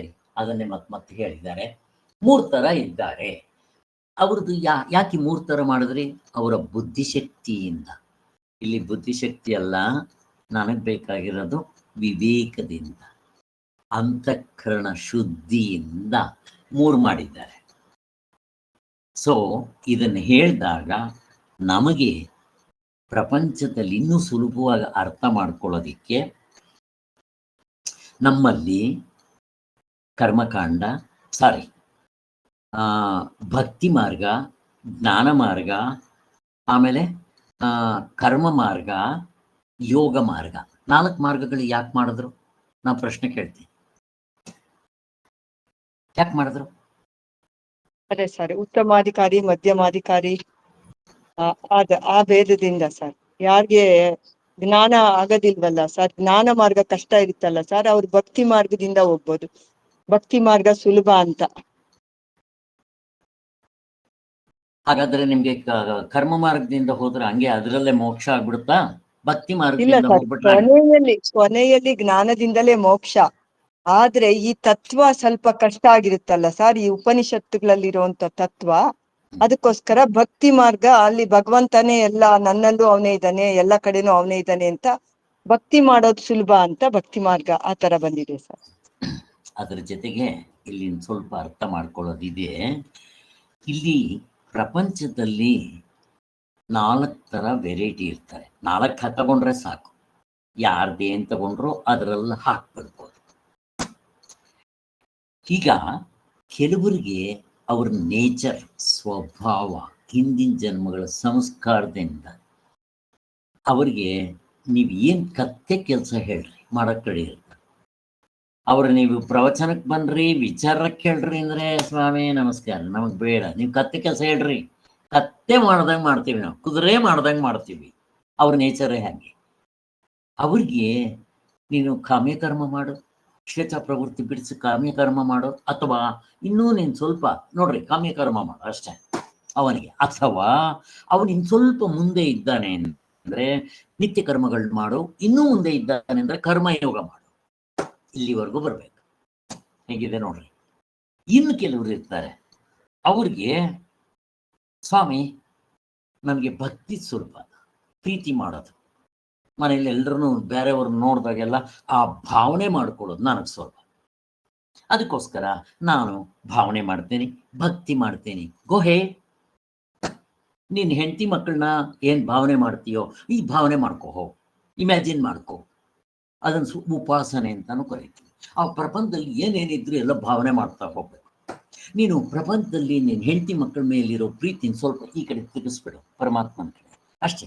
ಅಲ್ಲೇನೋ ಒಬ್ಬ ಪರಮಾತ್ಮ ಇದ್ದಾನೆ ಅಂತ ತಿಳ್ಕೊ, ಇಟ್ಕೋ. ಶಾಸ್ತ್ರ ಹಂಗೆ ಹೇಳುತ್ತೆ ಅಂತ ನಂಬಿಕೆ ಶ್ರದ್ಧೆಯಿಂದ ಇಟ್ಕೋ, ಮಾಡ್ಕೊಂಡು ಹೋಗು. ಇವನು ಭಕ್ತಿ ಮಾರ್ಗ, ಇವನಿಗೆ ಅದೊಂದೇ ಮಾಡೋದು. ಬಟ್ ಫಸ್ಟ್ ಕಾಮ್ಯ ಕರ್ಮದಿಂದ ಮಾಡಲಿ, ಅದನ್ನು ನಿಷ್ಕಾಮ ಕರ್ಮದಿಂದ ಮಾಡಿದ್ರೆ ಅಂತಃಕರಣ ಶುದ್ಧಿ ಆಗ್ಬಿಡುತ್ತೆ. ಒಟ್ಟಿನಲ್ಲಿ ಜ್ಞಾಪಕ ಇರಬೇಕು. ಇನ್ನೊಬ್ಬನಿಗೆ ಹಠದಿಂದ ಹೋಗಕ್ಕೆ ಕೊಡುತ್ತೆ. ಅವನ ಹಠ, ನೀವೇನಾದರೂ ಹೇಳ್ರಿ ಕೂತ್ಕೊಂಡ್ಬಿಡ್ತೀನಿ ಇವತ್ತು, ನಾನಿವತ್ತು 1 ಗಂಟೆ ಕೂತ್ಕೊಂಡು ಅಲ್ಲಾಡೋದಿಲ್ಲ, ಧ್ಯಾನ ಮಾಡ್ಕೊಂಡು ಕೂತ್ಕೊತೀನಿ. ಅವನಿಗೆ ಜಪ ಕೊಡ್ರಿ, ಜಪ ಮಾಡಲಿ, ಅಥವಾ ಯೋಗ ಮಾಡಲಿ, ಯಮನಿಯಮಗಳ ಪಾಲನೆ ಮಾಡಲಿ. ಆಗ ಅವನಿಗೆ ಯೋಗಾಸನ, ಪ್ರಾಣಾಯಾಮ, ಪ್ರತ್ಯಾಹಾರ ಇವುಗಳನ್ನ ಹೇಳ್ಕೊಡ್ರಿ. ಅವನ ಹಠ ಸ್ವಲ್ಪ ಬರುತ್ತೆ, ಹಠದಿಂದ ಮಾಡೋವನಿಗೆ. ಅದಕ್ಕೆ ಈಕೆ ಯೋಗ ಮಾರ್ಗ ಅಂತ ಹೇಳ್ತೀವಿ. ನೆಕ್ಸ್ಟು ಇನ್ನೊಬ್ಬನಿಗೆ ಇಂಥ ವಿಚಾರಗಳು ಕೇಳಿದ್ರೆ ಗಂಟೆಗಟ್ಟಲೆ ಕೇಳ್ತಾನೆ, ಓದ್ತಾನೆ, ಇವುಗಳನ್ನ ಅರ್ಥ ಮಾಡ್ಕೊಳ್ಳೋ ಕೆಪಾಸಿಟಿ ಇರುತ್ತೆ. ಅವನು ಸ್ವಲ್ಪ ಮುಂದೆ ಇದ್ದಾನೆ, ಅವನು ಜ್ಞಾನಕಾಂಡ ಕೊಡ್ರಿ. ಅಲ್ಲಿಗೆ ಜ್ಞಾನಕಾಂಡದಲ್ಲಿ ಉಪನಿಷತ್ಗಳು ಓದೋದು, ಭಗವದ್ಗೀತೆ ಓದೋದು, ಅವುಗಳನ್ನ ಹೇಳ್ರಿ. ಬಟ್ ಬೇರೆಯವರು ಬೇರೆದು ಮಾಡಬೇಕು. ಅವ್ರಿಗೆ ಇಷ್ಟಿಲ್ದೇ ಇದ್ರೆ ಅದು ಮುಖ್ಯವಾಗಿ ಇಟ್ಕೊತಾರೆ. ಇವನ್ನ ಜೊತೆಲಿ ಸೇರಿಸ್ಕೋಬೇಕು. ಅವರು ವಿಚಾರ ಕೇಳಬೇಕು, ಭಗವದ್ಗೀತೆ ಅಂತ ಓದೋದನ್ನು ಇಟ್ಕೋಬೇಕು ಪ್ರತಿಯೊಬ್ಬರು. ಆದರೆ ಜಾಸ್ತಿ ಇದನ್ನ ಇಟ್ಕೋಬೇಕು, ಅವ್ರವ್ರು ಇಟ್ಕೋಬೇಕು. ಕರ್ಮಕಾಂಡದವ್ರು ಕರ್ಮ ಮಾಡೋದು ಮೇಯ್ನ್ ಆಗಿ ಇಟ್ಕೋಬೇಕು, ಭಕ್ತಿ ಮಾಡೋರು ಭಕ್ತಿ ಮೈನು. ಬಟ್ ಆದರೂ ಈ ವಿಚಾರ ಕೇಳೋದು, ಪುಸ್ತಕ ಓದೋದು, ಮತ್ತೆ ಆ ಸತ್ಸಂಗ ಗುರುಗಳ ಹತ್ರ ಹೋಗೋದು, ಇವನ್ನ ಬಿಡಬಾರ್ದು. ಇದು ಈಗ ನನಗೆ ಜ್ಞಾನಕಾಂಡ ಇಂಟ್ರೆಸ್ಟ್, ಬಟ್ ಹಾಗಂದು ನಾನು ಯೋಗ ಏನು ಬಿಡಲಿಲ್ಲ. ಯೋಗನೂ ಮಾಡ್ತೀನಿ, ಆರೋಗ್ಯಕ್ಕೆ ಬೇಕು, ಭಕ್ತಿನೂ ಮಾಡ್ತೇನೆ, ಕರ್ಮಯೋಗನೂ ಮಾಡ್ತೀನಿ, ಹಾಗೆ ಎಲ್ಲನೂ ಮಾಡ್ತಾ ಬರಬೇಕು. ಬಟ್ ನಾನು ಮುಖ್ಯವಾಗಿ ಮಾಡೋದೇನು, ಇದು ಜ್ಞಾನಕಾಂಡ. ಸೊ ಇಷ್ಟರಲ್ಲಿ ಜ್ಞಾನಕಾಂಡ ದಿ ಬೆಸ್ಟ್. ಅವ್ರಿಗೆಲ್ರಿಗೂ ಆಗಲ್ಲ. ಎಷ್ಟು ಜನ ಓದ್ತಾರೆ, ಎಷ್ಟು ಜನ ಕೇಳ್ತಾರೆ, ಕೆಳಕ್ಕೆ ಬರ್ತಾರೆ ಓದೋದಿಲ್ಲ, ಓದಕ್ಕೆ ಬರ್ತಾರೆ ಓದಿದ್ರೆ ಅರ್ಥ ಆಗೋಲ್ಲ, ಹೀಗೆಲ್ಲ ಇರುತ್ತೆ. ಹಾಗೆ ನೋಡ್ರಿ, ಇದಕ್ಕೋಸ್ಕರ ಬಟ್ ಜ್ಞಾನದಿಂದಲೇ ಮೋಕ್ಷ, ಚೆನ್ನಾಗಿ ತಿಳ್ಕೋಬೇಕು. ತುಂಬ ಜನ ಈವನ್ ವಿವೇಕಾನಂದರು ಹೇಳುವಾಗ ನೀವು 1, 2, 3, 4 ಸೇರಿಸ್ಕೊಡ್ರೆ, ಅಥವಾ ಆ ಅದನ್ನೇ ಜಾಸ್ತಿ ಮಾಡ್ಕೊಂಡು ಮುಕ್ತರಾಗ್ತಾರೆ ಅಂತಾರೆ. ಆಗೋಲ್ಲ, ಅಪ್ರಾಯವಾಗಲ್ಲ. ಎಲ್ಲ ದರ್ಶನಕಾರರು ಎಲ್ಲರೂ ಜ್ಞಾನದಿಂದ ಮೋಕ್ಷ ಅಂತ ಫಸ್ಟ್ ಕ್ಲಾಸ್ ಆಗಿ ಒಪ್ಕೊಂಡಿದ್ದಾರೆ. ಇಷ್ಟಂತೂ ತಿಳ್ಕೋಬೇಕು. ಅಲ್ಲಿಗೆ ನಮಗೆ ಇಲ್ಲಿ ಶಾಸ್ತ್ರದಲ್ಲಿ ಹೇಳಿರೋದು, ಇಲ್ಲಿ ನಮ್ಗೆ ಹೊಂದಾಣಿಕೆ ಆಗ್ತಾ ಇದ್ದಾರೆ. ಆದ್ದರಿಂದ ಅವರಿಗೆ ಕರ್ಮಕಾಂಡ ಉಪಾಸನ ಕಾಂಡ ಹೇಗೆ ಹೇಳಿದ್ರು ಹಾಗೆ. ಆದ್ದರಿಂದ ಆತ್ಮನು ಎರಡಿಲ್ಲದ ಒಬ್ಬನೇ ಎಂಬ ನಿಶ್ಚಿತವಾದ ಉತ್ತಮವಾದ ಏಕತ್ವ ದೃಷ್ಟಿ ಇರುವವರಿಗೆಲ್ಲ, ಅಂಥವರಿಗೆ ದಯಾಳುವಾದ ವೇದದಿಂದ ಇವರು ಸನ್ಮಾರ್ಗದಲ್ಲಿ ನಡೆಯುವರಾಗಿ ಅಂತ ಹೇಗಾದರೂ ಈ ಉತ್ತಮವಾದ ಏಕದೃಷ್ಟಿಯನ್ನ ಪಡೆದುಕೊಳ್ಳಲಿ ಅಂತ ಕನಿಕರದಿಂದ ಉಪದೇಶ ಮಾಡಿದೆ. ಏನಂತ? ಕರ್ಮಕಾಂಡ, ಉಪಾಸನ ಕಾಂಡ, ಜ್ಞಾನಕಾಂಡ. ನಾನು ಇದನ್ನ ಇನ್ನೂ ಸಿಂಪ್ಲಿಫೈ ಮಾಡಿ ಹೇಗೆ ಯಾಗ ಯಜ್ಞಗಳು ಇದ್ದದ್ದನ್ನ ಪೂಜೆ ಪುನಸ್ಕಾರಗಳಿಗೆ ನಾನು ಪುರಾಣಗಳಲ್ಲಿ ಹೇಳಿದ್ರು ಅದು ನಿಮ್ಮ ಮುಂದೆ ಇಟ್ಟಿದ್ದೆ, ನಿಮ್ಗೆ ಇನ್ನೂ ಸ್ಪಷ್ಟವಾಗಿ ಅರ್ಥ ಆಗಲಿ ಅಂತ. ಅದು ಪ್ಲಸ್ ಇದು, ಅದು ಶಾಸ್ತ್ರದಲ್ಲಿ ಹೇಳೋದು, ಇದು ಪುರಾಣಗಳಲ್ಲಿ ಈ ತರ ಹೇಳೋದು. ಹೀಗೆ ಸೊ ಯಾವುದನ್ನ ಮನಸ್ಸಿನಿಂದ ಮನ ನೋಡಿ, ಅದು ಇನ್ನೊಂದು ಇಲ್ಲಿ ಆತ್ಮನ ವಿಚಾರ ಹೇಳ್ತಾ ಇದ್ದಾರೆ. ಇಲ್ಲಿ ಏನಂತ? ಯಾವುದನ್ನ ಮನಸ್ಸಿನಿಂದ ತಿಳ್ಕೊಳಕ್ ಬರಲ್ವೋ, ಯಾವುದು ಮನಸ್ಸಿನಿಂದ ತಿಳ್ಕೊಳ್ಳೋಕೆ ಹಿಂತಡಿಕೆಯಾಗಿದೆಯೋ ಅದು ನಿನ್ನ ನಿಜವಾದ ಸ್ವರೂಪ. ಅರ್ಥ ಆಯ್ತಾ? ಹಂಗೆ ಹೇಳ್ತಾ ಇದೆ. ಅದು ಯಾವುದನ್ನ ಮನಸ್ಸಿನಿಂದ ಮನನ ಮಾಡಲಾರೆಯೋ, ಯಾವುದರಿಂದ ಮನಸ್ಸನ್ನು ಮನನ ಮಾಡಲ್ಪಡುವುದೆಂದು ಹೇಳುವರು ಅದು ಬ್ರಹ್ಮ. ಅಂದ್ರೆ ಮನಸ್ಸಿನಿಂದ ಆತ್ಮ ತಿಳ್ಕೊಳಕ್ ಬರಲ್ಲ. ಈ ಮನಸ್ಸಿನ ಹಿಂತಡಿಕೆ ಇರೋದೇ ಆತ್ಮ. ಆತ್ಮನಿಂದಲೇ ಈ ಮನಸ್ಸು ಮುಂದೆಗಡೆ ತಿಳ್ಕೊಳಕ್ಕಾಗದು. ಇಷ್ಟು ತಿಳ್ಕೊಳ್ಳಿ, ಅದನ್ನ ಬ್ರಹ್ಮ. ನೀನು ತಿಳಿ, ಅದನ್ನ ತಿಳಿ. ಆದ್ರಿಂದ ಅದನ್ನ ನೀನು ತಿಳಿದು ಯಾವುದನ್ನ ಇದು ಎಂದು ಉಪಾಸನೆ ಮಾಡುತ್ತಾರೋ ಅದಲ್ಲ. ಯಾರು ನೀನ್ ಬೇರೆ ನಾನ್ ಬೇರೆ ಅಂತ ಹೇಳಿ ಉಪಾಸನೆ ಮಾಡ್ತಾರೆ, ಸತ್ ಮೇಲೆ ಅಲೋಕಕ್ಕೆ ಹೋಗ್ತಾರೋ ಅದು ನಿಜವಾದಲ್ಲ. ಅದನ್ನ ಹಿಂದೆನೂ ಹೇಳಿದೆ, ಮೊದಲನೇ ಮಂತ್ರದಲ್ಲೇ ಅದನ್ನು ಹೇಳಿದ್ದು, ಕೃಪಣರು ಅಂತ. ಅದನ್ನಲ್ಲ ಅಂತ ಕೇನೋಪನಿಷತ್ನಲ್ಲೂ ಹೇಳಿದೆ. ಅದು ನೀನಾಗಿರುವೆ, ತತ್ವಮಸಿ ಶ್ವೇತಕೇತು ನೀನಾಗಿರುವೆ. ನೋಡ್ರಿ, ಅವನ್ ಜೀವಪ್ಪ, ಜೀವಪ್ಪ ನೀನೇ ಅದಾಗಿದ್ದೀಯ, ಆ ಹುಲಿ ನೀನೇ ಹುಲಿಯಾಗಿದ್ದೀಯ ಅಂತ ಹೇಳಿದೆ. ಅದನ್ನ ಮೇಕೆ ಅಂತ ಅಂದ್ಕೊಂಡಿತ್ತಷ್ಟೇ. ಹಾಗೆ ನಾನು ಜೀವಪ್ಪ ಅಂತ ಅಂದ್ಕೊಂಡಿದ್ದೀನಿ, ಅಲ್ಲ ಆತ್ಮನೇ. ಇಷ್ಟೇ ಎಂಬಿವು ಮುಂತಾದ ಶ್ರುತಿಗಳು ಇದಕ್ಕೆ ಪ್ರಮಾಣ. ಆದ್ದರಿಂದ ಇಲ್ಲಿಗೆ ನಿಲ್ಲಿಸೋಣ. ಮುಂದಕ್ಕೆ ರಾಗದ್ವೇಷಗಳು ಎಡೆ ಇಲ್ಲದ್ದರಿಂದ ಅದ್ವೈತವೇ ಸರಿಯಾದ ದರ್ಶನ. ಈ ರಾಗದ್ವೇಷಗಳು ಇರೋದಿಲ್ಲ ಅದ್ವೈತದಲ್ಲಿ, ಮಿಕ್ಕಿರೋದ್ರಲ್ಲೇ ಇರುತ್ತೆ. ಅದಕ್ಕೋಸ್ಕರ ಅದ್ವೈತವೇ ಸರಿಯಾದ ದರ್ಶನ ಅಂತ ಹೇಳ್ತಾರೆ. ಇಲ್ಲಿಗೆ ನಿಲ್ಲಿಸೋಣ. ಓಂ ಶಾಂತಿ ಶಾಂತಿ ಶಾಂತಿ. ಜೈ ಗುರು.